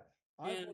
made it a policy to dangle credit where I could without saying, look, I'm dangling credit. But what I'm saying, and I tell you, you're gonna have to get a lot of backslapping if we get this done. Yeah, whatever it takes, you know. I don't care. But I know that and I think that really the people around him are also know that it's like we can take credit for this and say they couldn't get it done until it came to you. And eh, yeah, you might get more than you asked for. You know what I mean? And all of a sudden, what do you say? So I'm a one issue guy. Of course, with me, it's home grow for patients in New Jersey, but boy, I'll sure take something moving it out of Schedule 1, which I think is holding back all sorts of things. It'll then become easier, especially you know, where it has to do with things like federally subsidized Medicaid and stuff like that. I think it'll Well, make see, it. one of the issues too, Jim, is that the DEA is supposed to be, they've proposed this rescheduling. So they're supposed to be supporting the rescheduling, Exactly. That's you know, and then of it's like they marijuana. But sorry, and that goes against the DEA's, you know, everything they've been doing right. since 1972, you know. So if you're a judge, doesn't that get your antennas up? Like, holy, okay, what's going on here? Just doesn't make, you know. So I got to be wondering if that was actually a smart move on their part to delay it without it being them delay it. Again, way beyond me. I'm so glad I'm looking at 1, 2, 3, 4, 5 people here. I know for sure we'll know more about this if we all look into it the same amount of time. I'm just bringing it up there. I'm just saying when you all sort this out, I'm interested after this to find out what you all think about it because Mm. you know I'm not the go-to guy for what to think about it. Well, the Doctors for Drug Policy Reform, Dr. David Nathan's organization, they're asking for a stay on the hearings too because the DEA denied their participation in the Yeah. hearings. You know, Yeah, that's what I heard. I heard they were denying certain groups. yeah. So anyway, it looks like the organizations that they are, at least some people are saying that the organizations they have approved to participate in this hearing are anti Right. the rescheduling. So, you know, it really gives a you know, question about does the DEA really support this very issue that, you know, they say they support? Well, Anyway, or are they just trying to find more reasons to deny the rescheduling? that's the other case where Judge Mulroney that I was reading was upset about how it was Oh, damn it. I never should have done that, Bull. Well, why you Okay, think of it? well, Why you think Is of what it? The it is. Americans for Safe Access are holding virtual hearings, so they're sort of like a shadow hearings with respect to the proposed rescheduling of marijuana. So there's a link to that in our in the agenda that I sent around. If you want to participate in the shadow hearings or the virtual hearings that Was Americans for Sa- was the students for sensible drug policy? Were they one of the groups that got in or got were let out? I don't think that they're in. Yeah. Okay. okay, I didn't see it. They got in. I think matter of fact, what I was just talking about was he was upset that apparently there was some uh, pre-testimony discussion that Oh, went between the DEA and the prohibition groups, right, Sam and the other one, the other big right. one. And so it's like, oh, they're not telling anybody that they had those. It did become public knowledge, and they said that you know, they were just seeing who was going to testify and were they available to testify. So anyway, so Right. they tried to minimize that. That's what what I had read that the judge was upset about. Yeah. Well, that was another thing. Yes. Yeah. So we'll see. You know, I don't know where we stand with the hearings. So they're going to be apparently the schedule that I have is not accurate now. So you know, they may be rescheduling it at a later date. If they're waiting for the DEA to comply with the judge, you may be waiting for a long time to translate, you know, hundreds or even maybe 1,000 pages of testimony, you know, into a book form that you could present to the judge. I don't know. So we'll have to wait and see how these hearings go. Good news, the Journal of the American Medical Association found that psilocybin-assisted therapy, quote, resulted in a significant sustained reduction of symptoms of depression. So that was a very nice report from the Journal of the American Medical Association supporting psilocybin-assisted therapy. Glad to hear that. As well as KAT as well. I mean, we Ketamine assisted assisted therapy. therapy. Yeah. what do you Yeah. say, Mike? Um, So there were I was, also in I that was testifying personally to the ketamine side of that as well, which has also been. well, you know, and of course we do have that bill in the legislature for psilocybin-assisted therapy here that we support. That's A 3852 S 2283 Psilocybin Behavioral Health Access and Services Act, and which CMMN. It's in limbo. Yeah, it's sort of in limbo right now, Ken. Well, I understand they're working on it. I mean, they took away the home cultivation part of the psilocybin.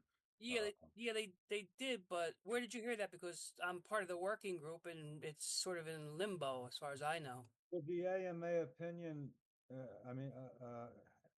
Journal of the American Medical Association, yeah, would that opinion have anything to do with helping advance 2283? I think it would, sure. It seems like it's certainly like, okay, and also, have we come so far that there's so much going on that I was surprised at how casual it was. But like, oh yeah, by the way, the Journal of American Medical Association endorsing, you know, this as a good therapy thing and that. And it's like, I'm like, holy crap, how long ago was it? You know, 1978 that they wrote, well, it may have some use for neurological diseases.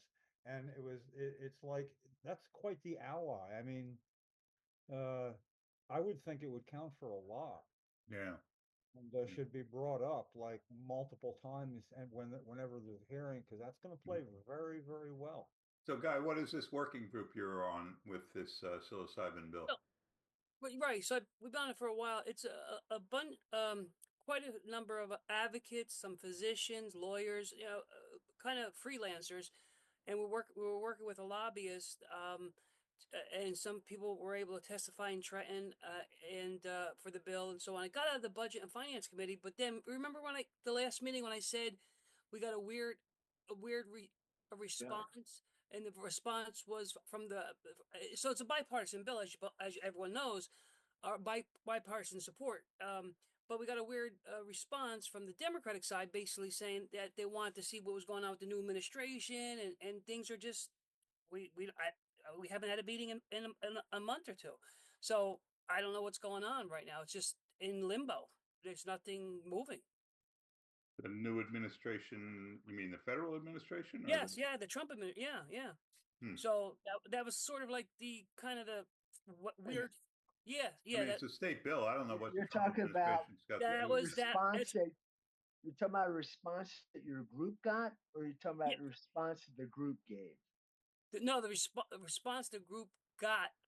Okay, that's Yeah. what I thought you said initially. Yeah. Let me clear that up. That's right. So one of the lobbyists came back. I can't remember who now.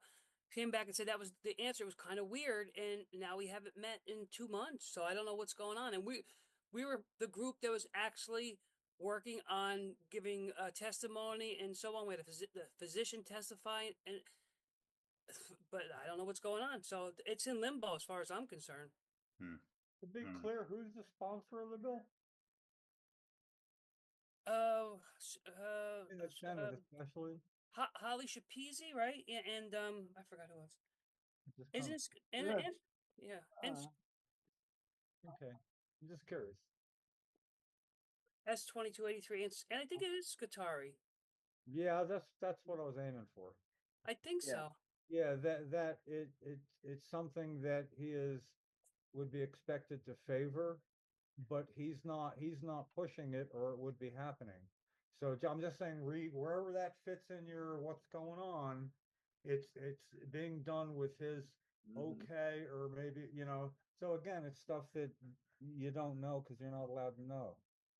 They're gonna be Yeah, tight. with that. it was going. It was Dynamics. I it hate was it was moving with steam, Yeah. and the Yeah, last I see that. it was, and it was It's it was all got out of hard. the Budget and Finance Committee, and then that was the last thing we heard, and we were all excited, and then the group Oh. was kind of like we haven't met in 2 months. Yeah. I'm not running a group. Sorry, Joe. I'm not running a group. Well, the only difference is Herb Conway's not involved now, and he was quite for it. And so, right, there's a And lot of so Herb Conway, who was for it's now out. He's the guy that screwed it up. It's an incredible. It's if they had politics. a bulletin Re- board with ribbons. It'd be a piece of remember art. last year or so when you guys got a little upset when the bill for or I can't even remember maybe it was 2 when the bill first came out. Homegrown was in there, and I had Yeah. heard probably I said, It was in there to get thrown out. That well, was a bargaining chip. Yeah. there you go. So Everybody, yeah, homegrown. Okay, we're gonna have to omit it for now. It's sort of like, and you know what? It got the job done. I'm not saying that with it's like, yeah, I'm gonna sell a car. I'm gonna ask for more, and then I'm gonna, include an air freshener or something. and then there was rumblings because they wanted practical nurses to be able to prescribe, and then somehow it came out where no, you got to have a doctor sign off. So all same politics stuff. It's so close though. That's the surprising fact. It should have been close. But there is It really did make a lot of progress. And yes, Senator Scutari and Senator Vitale are the primary sponsors. Vitale, okay. And with six co-sponsors, and it passed out of the Budget and Finance.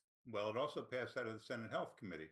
Oh yes, that's 6 right. to 2, and then it passed out of the Senate Budget and Appropriations Committee. Yeah.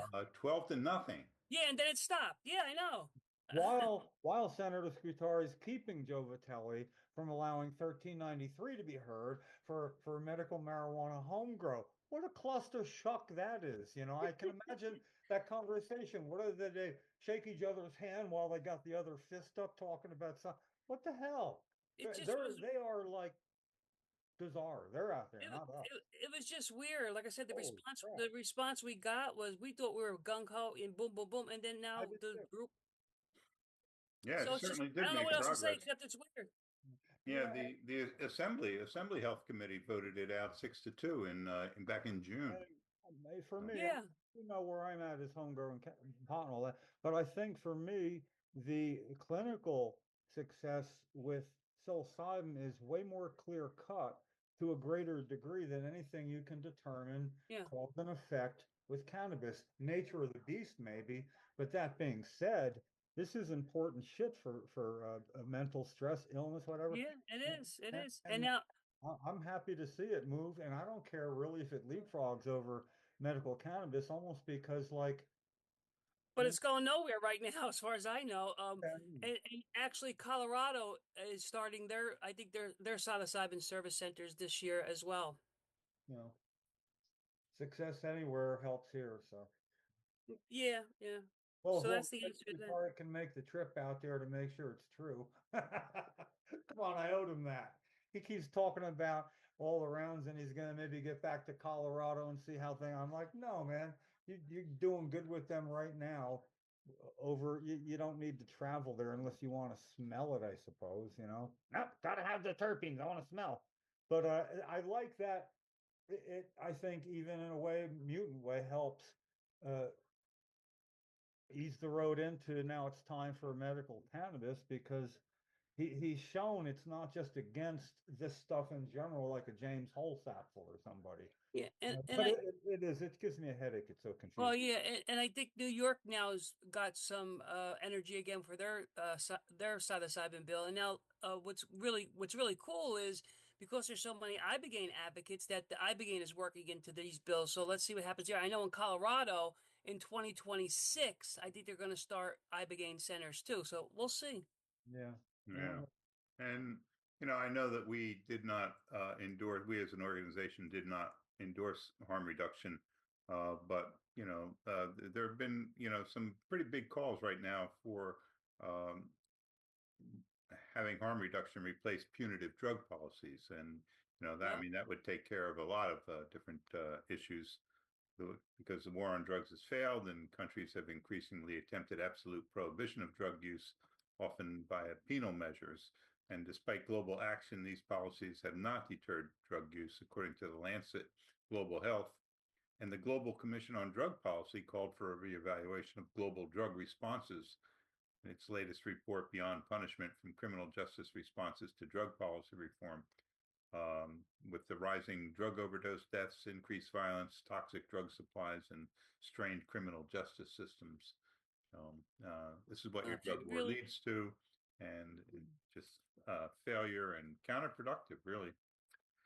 well, So, if you really want sort of a really good answer to the drug issue and addiction issue is to get an Ibogaine research and treatment center up and running, and we're working on. And now a lot of a lot of these municipalities have these RFPs out because we put in for one to from the opioid settlement funds to address um, the opioid crisis. So let's see what happens with that. But a lot of the towns aren't even picking them up, but we'll see.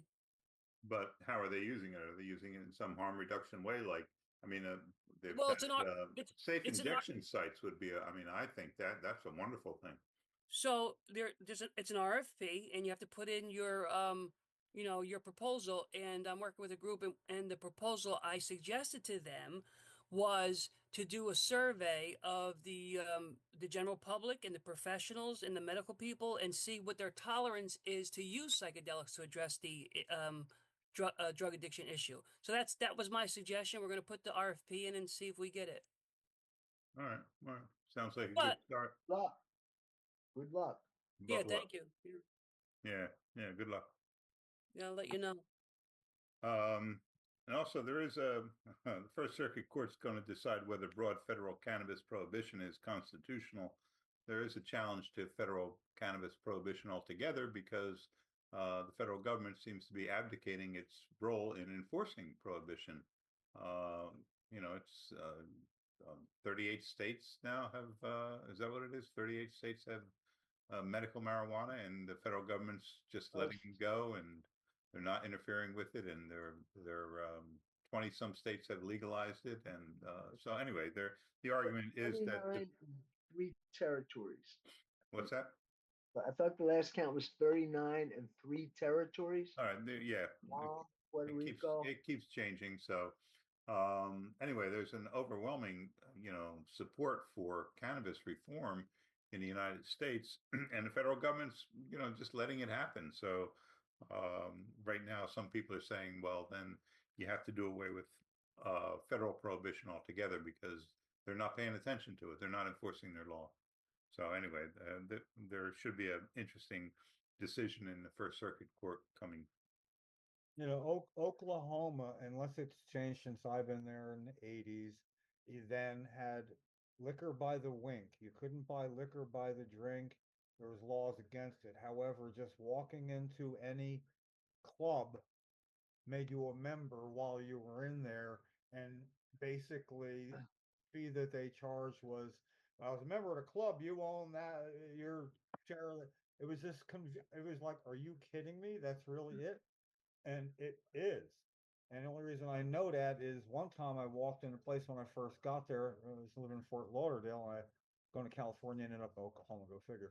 But the guy said, "No, man, we don't serve drinks here." And I'm like, or Mister, no, geez, I was only like 32 then. But point is, yeah, they got along very good with liquor by the wink, and to the point where it divided, obliterated the dividing lines. And the first step is with okay, we're just really not interested in enforcing it. And when we add to it, especially at Home Grow for Patients, if you did enforce it, you're going to help make home grow happen. I'm sorry about anybody that would be part of that, but if, as an example, if it were 4 plants or below, a bill that had been denied for 4 years of hearing, it would get a damn hearing after that. I mean, it just would. So they're not stupid. They know that. Nick Scutari knows that. The people that are ready to let it slide, they know that. They know that doing their job is going to make what we want to happen quicker. It's okay. That's the part of the playing field I refer to as that is in our favor. And I agree, that's where we should work and say, as long as that's it, let's codify it, let's get away with the bullshit, because there are patients, as an example, for home grow, where whether or not the wink wink nudge nudge procedure is that they're not going to enforce it, that's not going to help them do it, because if it was enforced, it would ruin their way of life and the stability of whatever program they're in. And that's very scary to patients, especially the more disabled and dependent you are. You can't risk that. You can't just grow it. So yeah, while it does help some, my only hope is that patients that help end up growing a little extra into the person who can't afford to, and donate. I mean, it's one day that may be be the way things work out. And like I say, at Home Grow for Patients, that's certainly what's going to get patients to be able to grow their own. Because my favorite part about cannabis consumers are they are willing to help each other, and about people that grow and know how hard it is and know how good they are, and know a patient needs a special strain. They're not going to let that patient screw it up by doing it. They're going to say, how can I help? It's legal for me to help you grow that. May I? And if you can do FaceTime, you can get in touch with me anytime and we can work with it. That's going to be the natural course of events when it comes to all patients won't be able to grow their own. Most won't. But I'm always so proud of my cannabis consumer grower friends and everything that, yeah, they want to take care of patients. And for a long time now, even when it comes to buying medicine from somebody, they offer some pretty freaking great special rates, especially if they know who it's going to. I I know wonder that. if that would fall under telehealth, if you help someone grow by over the internet.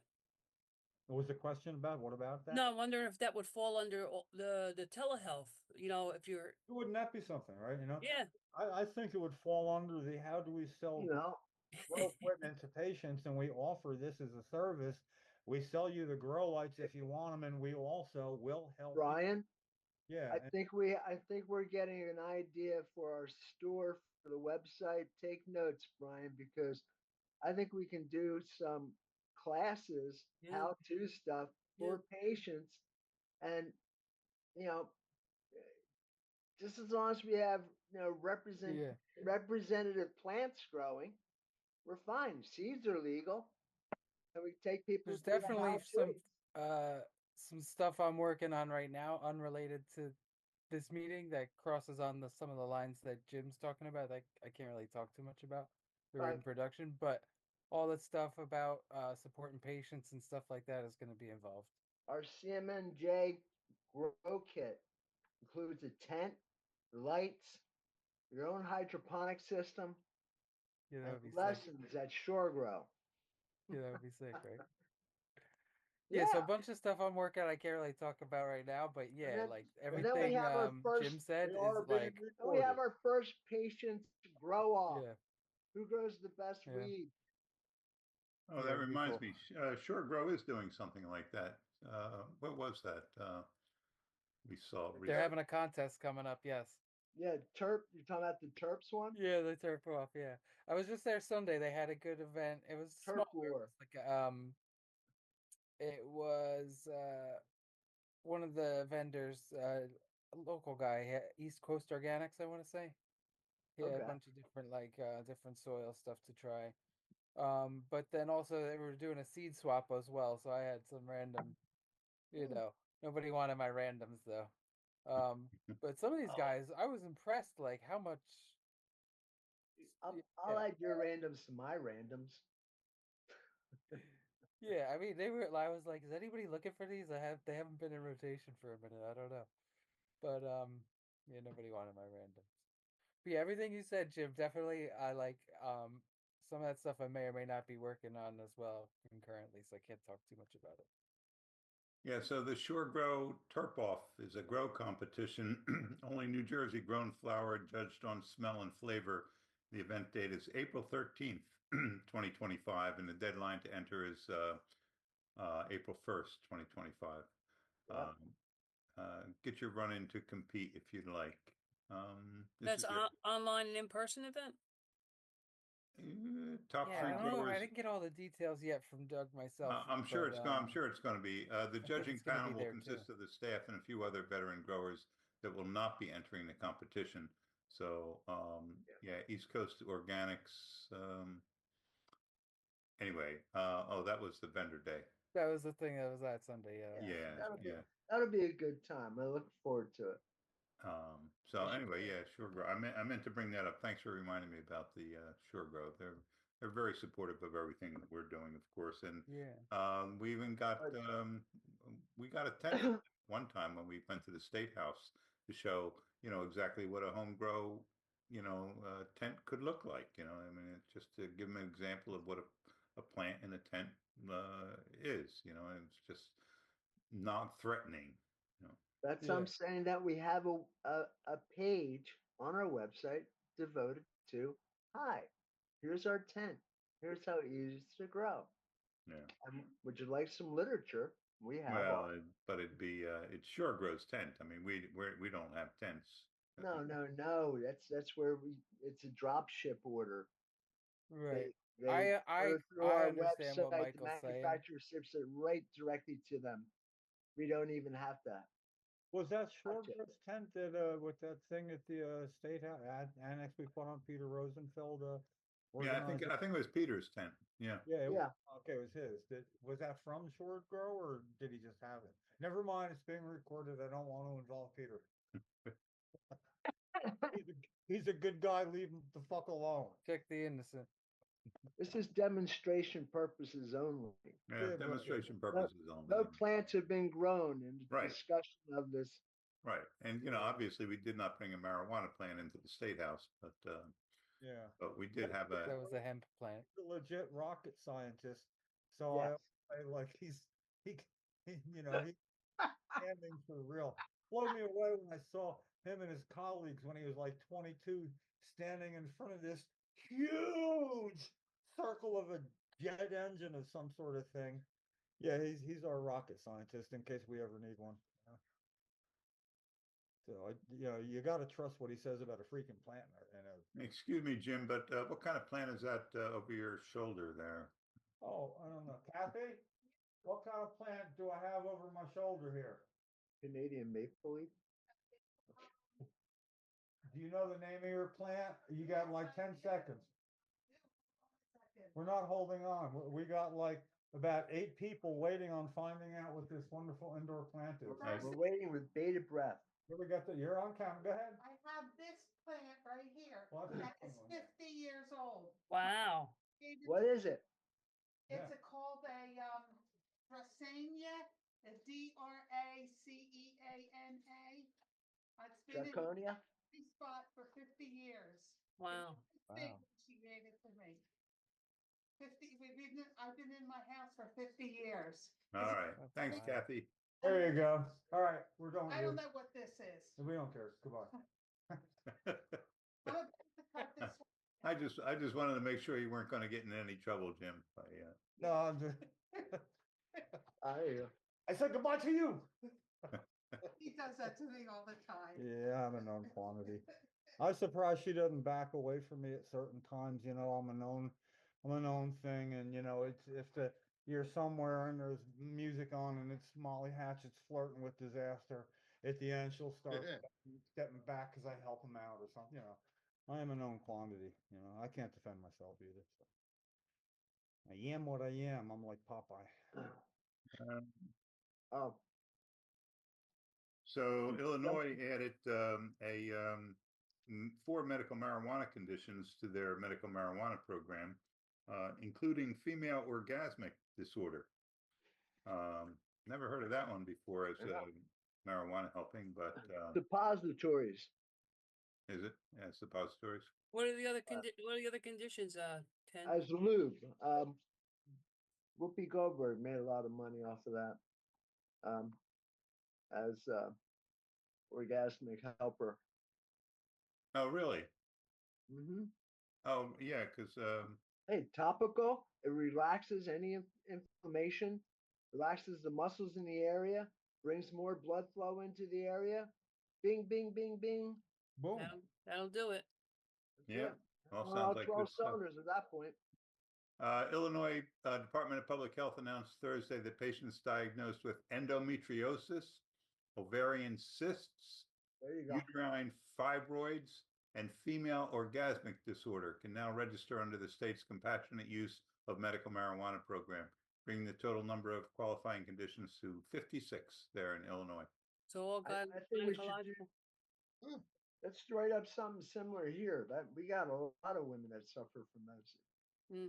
I'm sorry, Well, what'd you you say? know, I said we have a lot of women that suffer from those issues. Oh, Yeah. yeah, I absolutely. know. Yeah, Especially they're all, endometriosis. yeah, all female issues. Yeah, Yeah, especially endometriosis. Yeah. right. Yeah, that's pretty common. you know, two thoughts on this. Number one, good on the state of Illinois for actually, you know, doing something positive for women's health issues, especially in times like this. And number two, I mean, I know things like conditions like dysmenorrhea are. I don't think they're listed in the statute in New Jersey. I know they are in New York. But I know a lot of women who could benefit from because you know things like period cramps and stuff like that. It's known to be a treatment for that. Careful, careful. I thought you were Bro, are going you down all right? a rabbit trail there. I'm sorry. No, I'm just saying. Like I personally know women who swear by it for you know that time of the month. It, like you know eases their nerves. You know, like yeah, if it grants people some relief, I say it absolutely should be legal for anything. Like at this point, like there's no reason for it not to be. Yeah. Yeah. Now, New Jersey allows for chronic pain for any reason, essentially. Yeah. So That's you know, my I mean, mom. a lot of That's these, how. a lot of these Yeah. conditions could be covered under New Jersey's chronic pain. You know, it's a very broad category. Yeah. Yeah, because my mom has her card for anxiety and chronic pain because she has a number of medical issues she's dealing with, and I have a caretaker card because of that. A Mhm. caregiver card rather because of that. So Mhm. Okay. Good job. So, let's see. Anything else? What else do we have? Predictions for 2025. I said home grow progress. There's going to be more insurance, medical cannabis as an employee benefit. I think institutional caregivers is going to start in 2025. And my prediction is that marijuana is not going to be rescheduled by the DEA in 2025. Boy, that's, you know, that would probably be the betting odds if there were betting odds. Yeah. Yeah, probably, probably. You're right. Um, You know, we should be able Yeah. to make bets on it. Maybe we could make some money taking some out of the middle. Nah, never mind. How's it now, Jared? You might be more familiar with Marty? the Rohrabacher, Ken, what's why do called, you think Bill? it's not gonna be rescheduled? oh, the Right. Rohrabacher Farr Amendment. As far as Yeah. I know, that's still in place. I don't Well, know if they That renamed should it. make it uh, easier for more medical programs to get established, or more cannabis programs to get Yeah. established. Um, I'm so- sorry, Linda, you wanted to say something? Yes, you said that you don't think it's gonna be rescheduled. What made you say that? Well, the, it, It doesn't the trust the- DEA Well, would they- have to go against everything that it has believed and everything that it has insisted on since 1972, when the first attempt to reschedule it was started by NORML. You know, they fought every attempt to reschedule marijuana for how many? It's been 60 years almost, over 50 years. Yes. And I just don't see them agreeing to it. They would So have to admit that they were lying in that during all that time, for one thing, that by insisting that marijuana had no accepted medical uses in the United States, and they would have to insist that everything that they were saying was untrue for all that time. I just can't I, think of I think they're just going to ignore, and I think it is gonna be rescheduled. And I'll tell you, I think in a prior meeting quite a long time ago, what happened is physicians had to have an X waiver in order to order Suboxone. And that X waiver was done away with basically last year. In fact, everybody that has a DEA license has to have the 8-hour training. This includes the advanced practice nurses, physician assistants, MDs, and DOs have to have and this is all across the country. In order to have renew your DEA license, you have to undergo that particular training. And that basically part of the foundation of that is so that everybody can order Suboxone. You no longer need an X waiver. But I was of the opinion that that's also because of the rescheduling of cannabis. And because once it's a Schedule 3, then there is going to be medical use, and physicians, instead of recommending basically based on a diagnosis, physicians actually will be able to prescribe. And everything that I've been following this whole time since the X waiver has been eliminated is pointing in the direction of that it will be Schedule 3. well, So I understand that what their position was, and basically, I think they're going to just ignore what they've said in the past, not make new comments on it, not reposition themselves, and just go along with the HHS. It just and when this happens, I mean, it hasn't happened yet. It's still, I think the public comment section was extended. So I've lost track with where that is right now, but there was in the public comment section. And if it is rescheduled, at that point, it will be able to be prescribed, will be able to be paid for by insurance, but it's going to have a whole different delivery. Hold on a second. What, John? Yeah, go ahead. The last times that they tried to reschedule marijuana, there weren't 35 states where marijuana was legal. Right, yeah. I mean, I'm not, looking at the position of what the state's position is. It just seems like everything federally is pointing in the direction. And, the DEA has been having several webinars and that I've attended a few, all the ones that they're offering. And they are soft on cannabis as far as the basically there is a position for cannabis in chronic pain. So the opioid, epidemic, the opioid issue is the boogeyman in the room. And anything that can possibly help that, help the opioid crisis, so to speak, would be in cannabis can be one of those things. So I remain of the opinion that it will be descheduled and be Schedule 3, which is going to open a whole bunch of new avenues.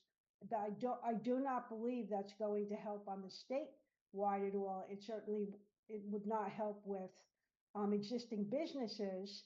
Obviously, the 280E there'll be differences with the 280E and eliminate those problems, but it's not going to be not going to eliminate the issue of whether is recreationally it will be legal. And in my opinion, at that point, when it's descheduled, then the patient population is going to increase dramatically because insurance will pay, and eventually Walgreens, CVS, and various drugstores will be able to carry cannabis that's prescribed by physicians. Ed, you had your hand up? Yes, yes, unfortunately, my clock has chosen this time to chime. I think the answer to this is to see two things. One is, what does Musk want? Oh, he's muted. Ed, you muted yourself. Okay, yeah. We see what Musk wants because he's in charge of the country. And two, in a fascist society, the fascist governments always look for ways to penalize the people, and marijuana is an easy attack. They can decide to re-up the war on drugs because that gives them something to do to beat up the population. So and logic is out the window in this new fascist state we're in. Well, we're not fascist yet, and they're still capitalists too. So they want to make money. And I'm in agreement with Linda. I think it's going to be rescheduled. I have one point to bring up to that argument. We're talking Schedule 3. Right. Yeah. So Yes. when was the last time you were able to walk into CVS or Walgreens and pick up your ketamine? You can't. That's not the point. What's Thank you. Well, that's what I'm saying about well- you're not going to be able to do that with cannabis either. Yeah, but it's gonna be no, you're not. But it's gonna be there's gonna be I've said this in the past with psychedelics and cannabis. There could be multiple lanes, right? There will be yeah. there will be a pharmaceutical lane, and the pharmaceutical companies will control that, and there will be dosing guidelines, and doctors will be able to prescribe, and then there's going to be an adult use lane. That's how I see it. Okay, but that's going to take years for the pharmaceutical lane. You've got to go through the clinical trials. You've got to go through clinical trials 1, 2, and 3. No, not large really. scale clinical trials. It's going to take years to get that done. No, I don't know about that, because first of all, safety is already established, so you don't need safety, right? That's a big hurdle right there. They have to just come out with. Over what form? Say it again. Are we talking about cannabis still? Correct? Yeah. Yes. Okay. No, I mean, and how it's consumed, whether it's Michael, they can inhaled just or have they can fast track. That can all be fast tracked. Yeah. And it really, Ken, it's been about 2 years now that this has been in the works to go in this direction. And by removing the X waiver, which was around for quite several years, and the fact that any physician now can order Suboxone, and they were paving the way to be able to have cannabis Schedule 3, so physicians will be able to, and it's actually going to tighten things up with cannabis.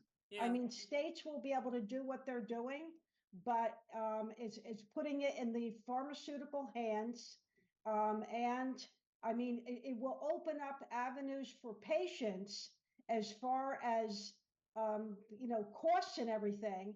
We're talking about the difference of somebody having a $5 copay as opposed to paying $300 or $400. Right. So, this is the as far as dosing, that's all been basically in the works already. I think that can be fast tracked Yeah. very rapidly when this comes out of the gate.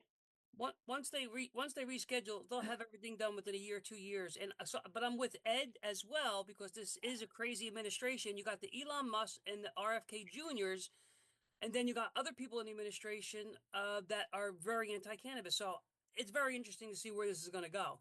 Yes. I Yes, agree. it is. Well, We have unintended results. Oh, you don't have the camera on here.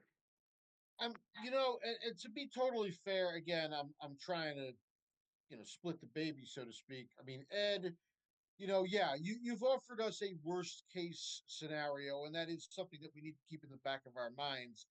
I don't know if it's actually going to be that bad.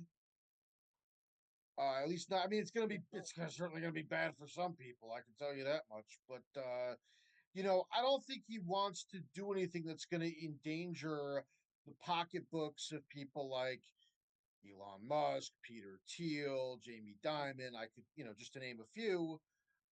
You know, because the opinions of those people, and of course the opinions of people like Vladimir Putin and Viktor Orban as well, are a lot more important to Donald Trump than the opinion of, you know, Billy Joe Jim Bob from Chungus County, Arkansas. Hey, Jim Bob. Okay, Hey, I know mean- Billy Joe. Hey, listen. we we're- all know. him. We all All right. know. So you better We all I know. got to clear something up. You do realize we're not participants. We're merely spectators on this. And we should, I'd like to know when the train's coming, from which direction, or the bus, or whatever. But we need to relax because there's nothing we really can do about it other than that's be true. fair. And for me, when I start digging in the weeds of something I can't change at all, I'm not doing what I can for home grow. So you're not sucking me down there. You know, and that's a valid point I'm too. Let's smiling. You can concentrate. see I'm smiling, right? You don't see that. concentrate on what you can do. Ed, you still Yes, have your hand up? exactly. Concentrate. Where can you direct your energy where it will be of most use, both to Exactly. you and to the goals that you want to see become Right on, reality? man. That's what Yeah. I'm doing. That's And a good point. I love that you all are so passionate for things I don't have time for. That's what a coalition is, and I like it.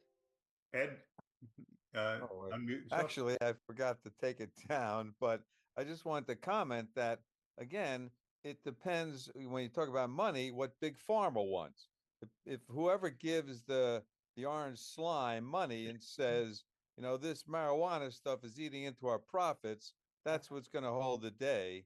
And Yeah. you know, I and don't think they're going to also say that that's- though, Ed. They're not going to say that. You're Yeah. talking about we're in New Okay. Jersey. Bet him $10, guy. You know. No, I'll bet No, I bet $100. $10. I'll bet $100 because that's not the way they create. $10. Listen, you didn't let me finish. $10 for the coalition. The coalition was the beneficiary of $10 once for Ed. He was the greatest sport ever. I got a picture that still makes me laugh because he was the only person that would go to bat with me, and I could have lost just as easily as him. You know, I'd like to do that too. But I'm just saying, go ahead. It won't happen for a year, maybe, you know? We might forget. Are you suggesting that Linda and Ed have another little gentleman's bet here? Are you Yeah, no, well, I bet with the proceeds General going to the person's bet. coalition, or Ken, Yeah. I should say, and Linda over it's not about rescheduling? money, donations to the coalition. That's who gets the money. So it's not a personal thing. I didn't get Ed's money, you know, that went into the coalition. Half was mine though. I figure if that's $5 for me and $5 for Ed, so I get credit. You know. All Thank right. you. It's Thank you, 9 Jim. o'clock. I'm always willing to bet on the negative. So whatever, I'll bet the federal government Exactly. sits up and doesn't do anything good. Yeah, and if you're wrong, you win. Right, Jim, exactly. I want to lose. That's I a wanna winning bet. lose That's a these winning bets. bet all the whole Now, time. now you're. What do you think, Linda? Jim, what would be your opinion if, I know you're too young to be on Medicare, but if you're ever going to be on Medicare, at that time, and Medicare was going to pay, your Part D was going to pay, what would you think of that? And if you wind up having no out-of-pocket cost, if you happen to have one of the Medicare Advantage plans. I know, like I said, you're too young right now, but a Medicare Advantage plan which covers Part A, B, and D.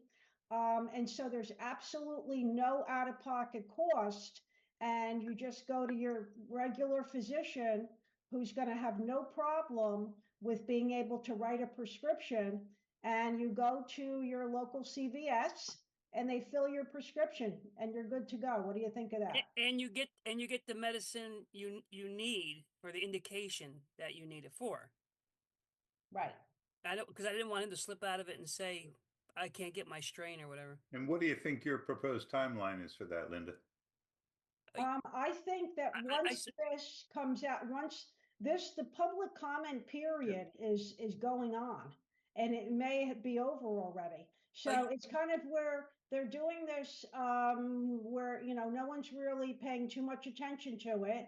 And I believe it's moving along, and it's going to continue. The people that are behind the scenes, the real people that run things, there's a lot of money to be made by Yeah. other parties on this. So, you know, the big companies that are going to be able to, they're going to be able to cross state lines legally, Yeah, and not have to do it in a panel van. Well, so Linda didn't answer the question. My answer is after it's federally and I'm sorry, Linda, you can answer the question after it's federally rescheduled. I think within a year and a half, it's Yeah, I said it would be fast tracked, and I think the rescheduling is going to happen. You know, I don't think it's going to be too long from now, because it's basically been at the, you know, going through the steps. There's just not a lot of conversation about it because there's so much other stuff going on all the time that it's taken a back seat. Yeah. But it really is been moving along, and I can tell by the meetings that the DEA has. You know, they're not taking a hard position on the pain issues for cannabis for pain. So, you know, what all the indications might be at that time, whether all of the conditions that are available right now are going to be the same conditions that will be available. Definitely opioid use disorder is going to be one of them. And, you know, chronic pain and then other things will fall in. And I think that's going to take top tier over what the state is doing, because of the fact that most people, if their insurance company is going to cover it, Cigna, United Healthcare, and, you know, basically, and people who've been in an auto accident, Allstate, Geico. So you're talking about being Workman's comp, well, workers' comp, we know there's already, you know, availability at this point.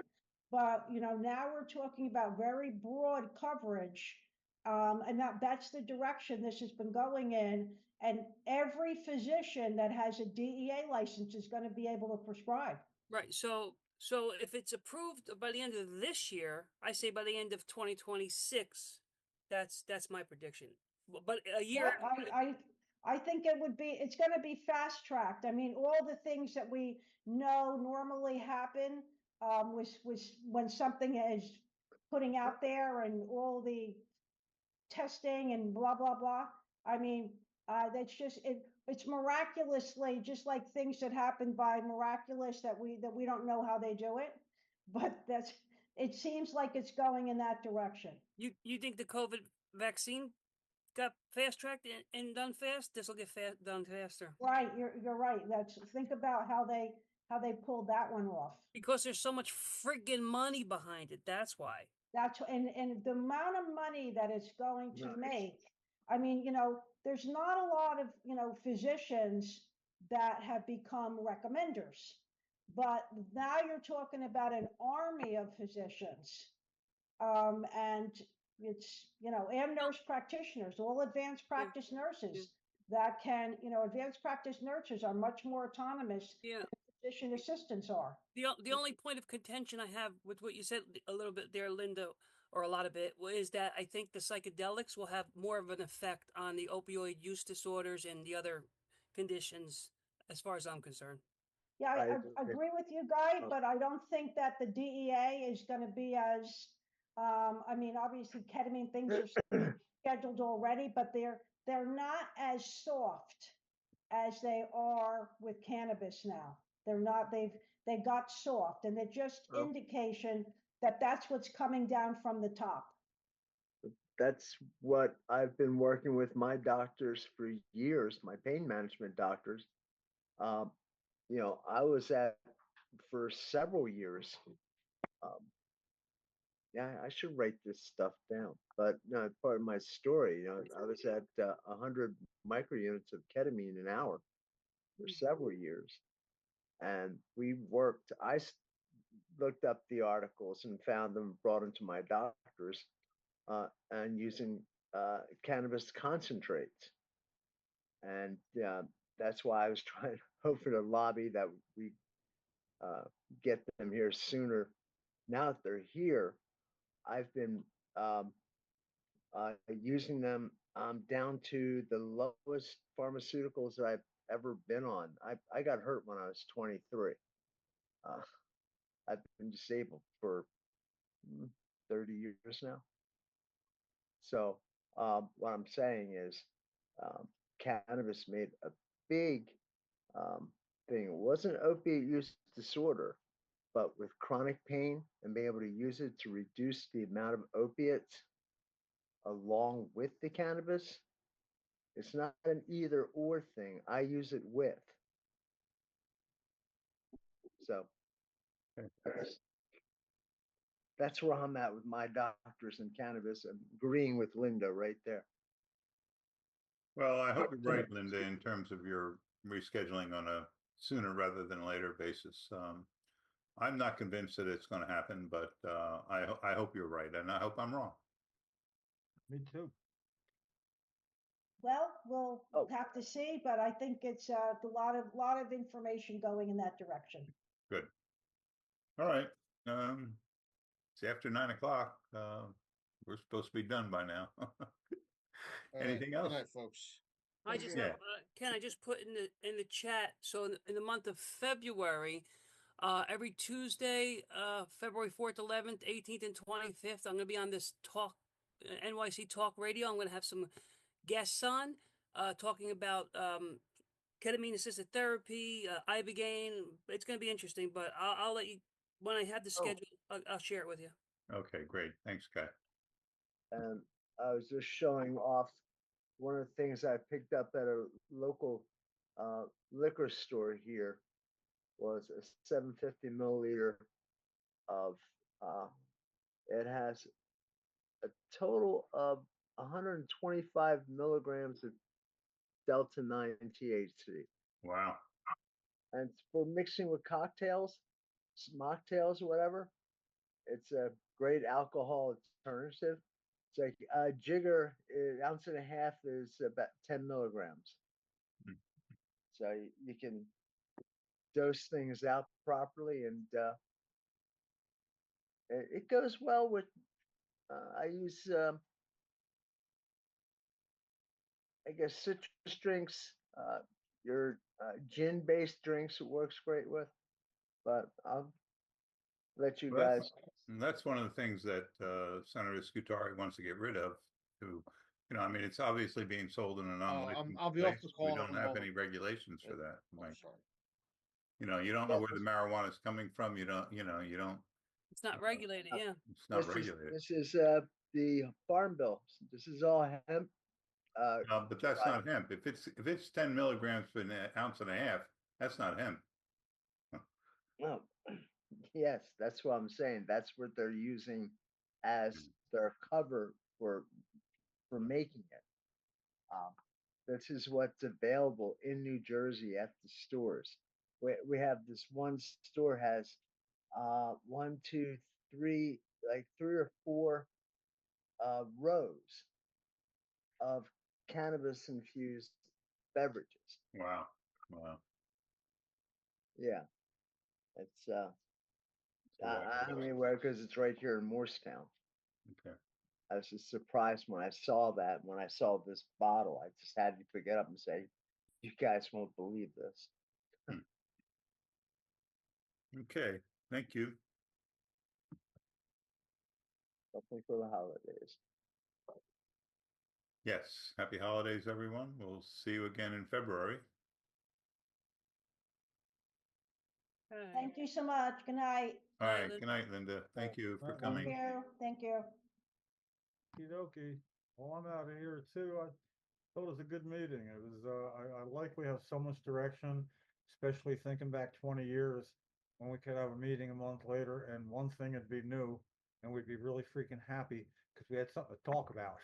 Yeah, you're So, right. so now it's after 9 and we've been on a moving course of stuff that's pertinent and important, so here we are. All right. Well, now we have 5 board members here. Anything we need to discuss? No, not right now. We don't. We need to discuss. I'm gonna get some more food to eat. I cut it Yeah, short for this. yeah, date, so I'm We- going back All for right, more. good. Good meeting, everybody. I appreciate it. yeah. Time for me to get high. Bye-bye. Ba-da-ba-ba-da-bum. We should offer some kind of honorarium to Brian, I thought. I don't know. He said he didn't want any money. Yeah, well, maybe we could send him a gift. Yeah. Marijuana. Well, we could give him a receipt towards what he feels the value of his work is, so that when he at least can write it off on his taxes as a donation. We can give him a receipt for that donation. That's a That's a great good idea. idea. Yeah, Yeah. that's a good idea, Mike. Yeah. Great idea. Stella likes that idea as well, apparently. Hmm. It is a new year. That's a great idea. Yeah. Have you guys met? Oh, Harley. Harley, Oh yeah, you puppy. too cute, this animal. Hmm. I didn't want to play. So, by the way, did anybody know what Kennedy's position is on? Ed, you went muted. He's a 12-stepper. So I don't know Kennedy, where you go with that. Yeah, he's a whack job. marijuana's a plant, but I don't know. I think he might be open. I mean, he's open to things like Ibogaine and stuff, so he might be open. All right, Who knows? like cross your fingers. Yeah, it's it's so a crapshoot with him. it's That's yeah, all it's I'm so saying. weird with this administration because, like I said, there's people on the one side are so anti-cannabis, then there's got people like Musk and him that are psychedelic. So you don't friggin' know. Hmm. It's confusing. I think it's the last person to, like I said, be in Trump's ear or get his attention. I just don't know. Well, you're right about that, though, Guy. It's the last person. Yeah, And money. And yeah, I'm money. just Yeah. worried if Big Pharma can't profit, I'm worried the money goes against us. In what way? I mean, That if Big Pharma was selling psychedelics and marijuana, we're golden. But if they say, hey, it's cutting into our profits for like the pain Yeah. pills that Mike would have to take, But no, that's again to my comment. You made that comment earlier. It's again separate lanes. We're not no. It's like homegrown cutting into the cannabis. It's just different lanes. They're going to make billions of dollars with synthesizing and making billions of pills, or whatever they're making, and they're going to make their money, and they don't care about us. no, Guy, that's small what I mean. pharma. That's how I see it. I could be wrong. No, but you're right, Guy. If Big Pharma can get its foot in the door, we're golden, Yeah, Well, I agree with that. they already have a molecule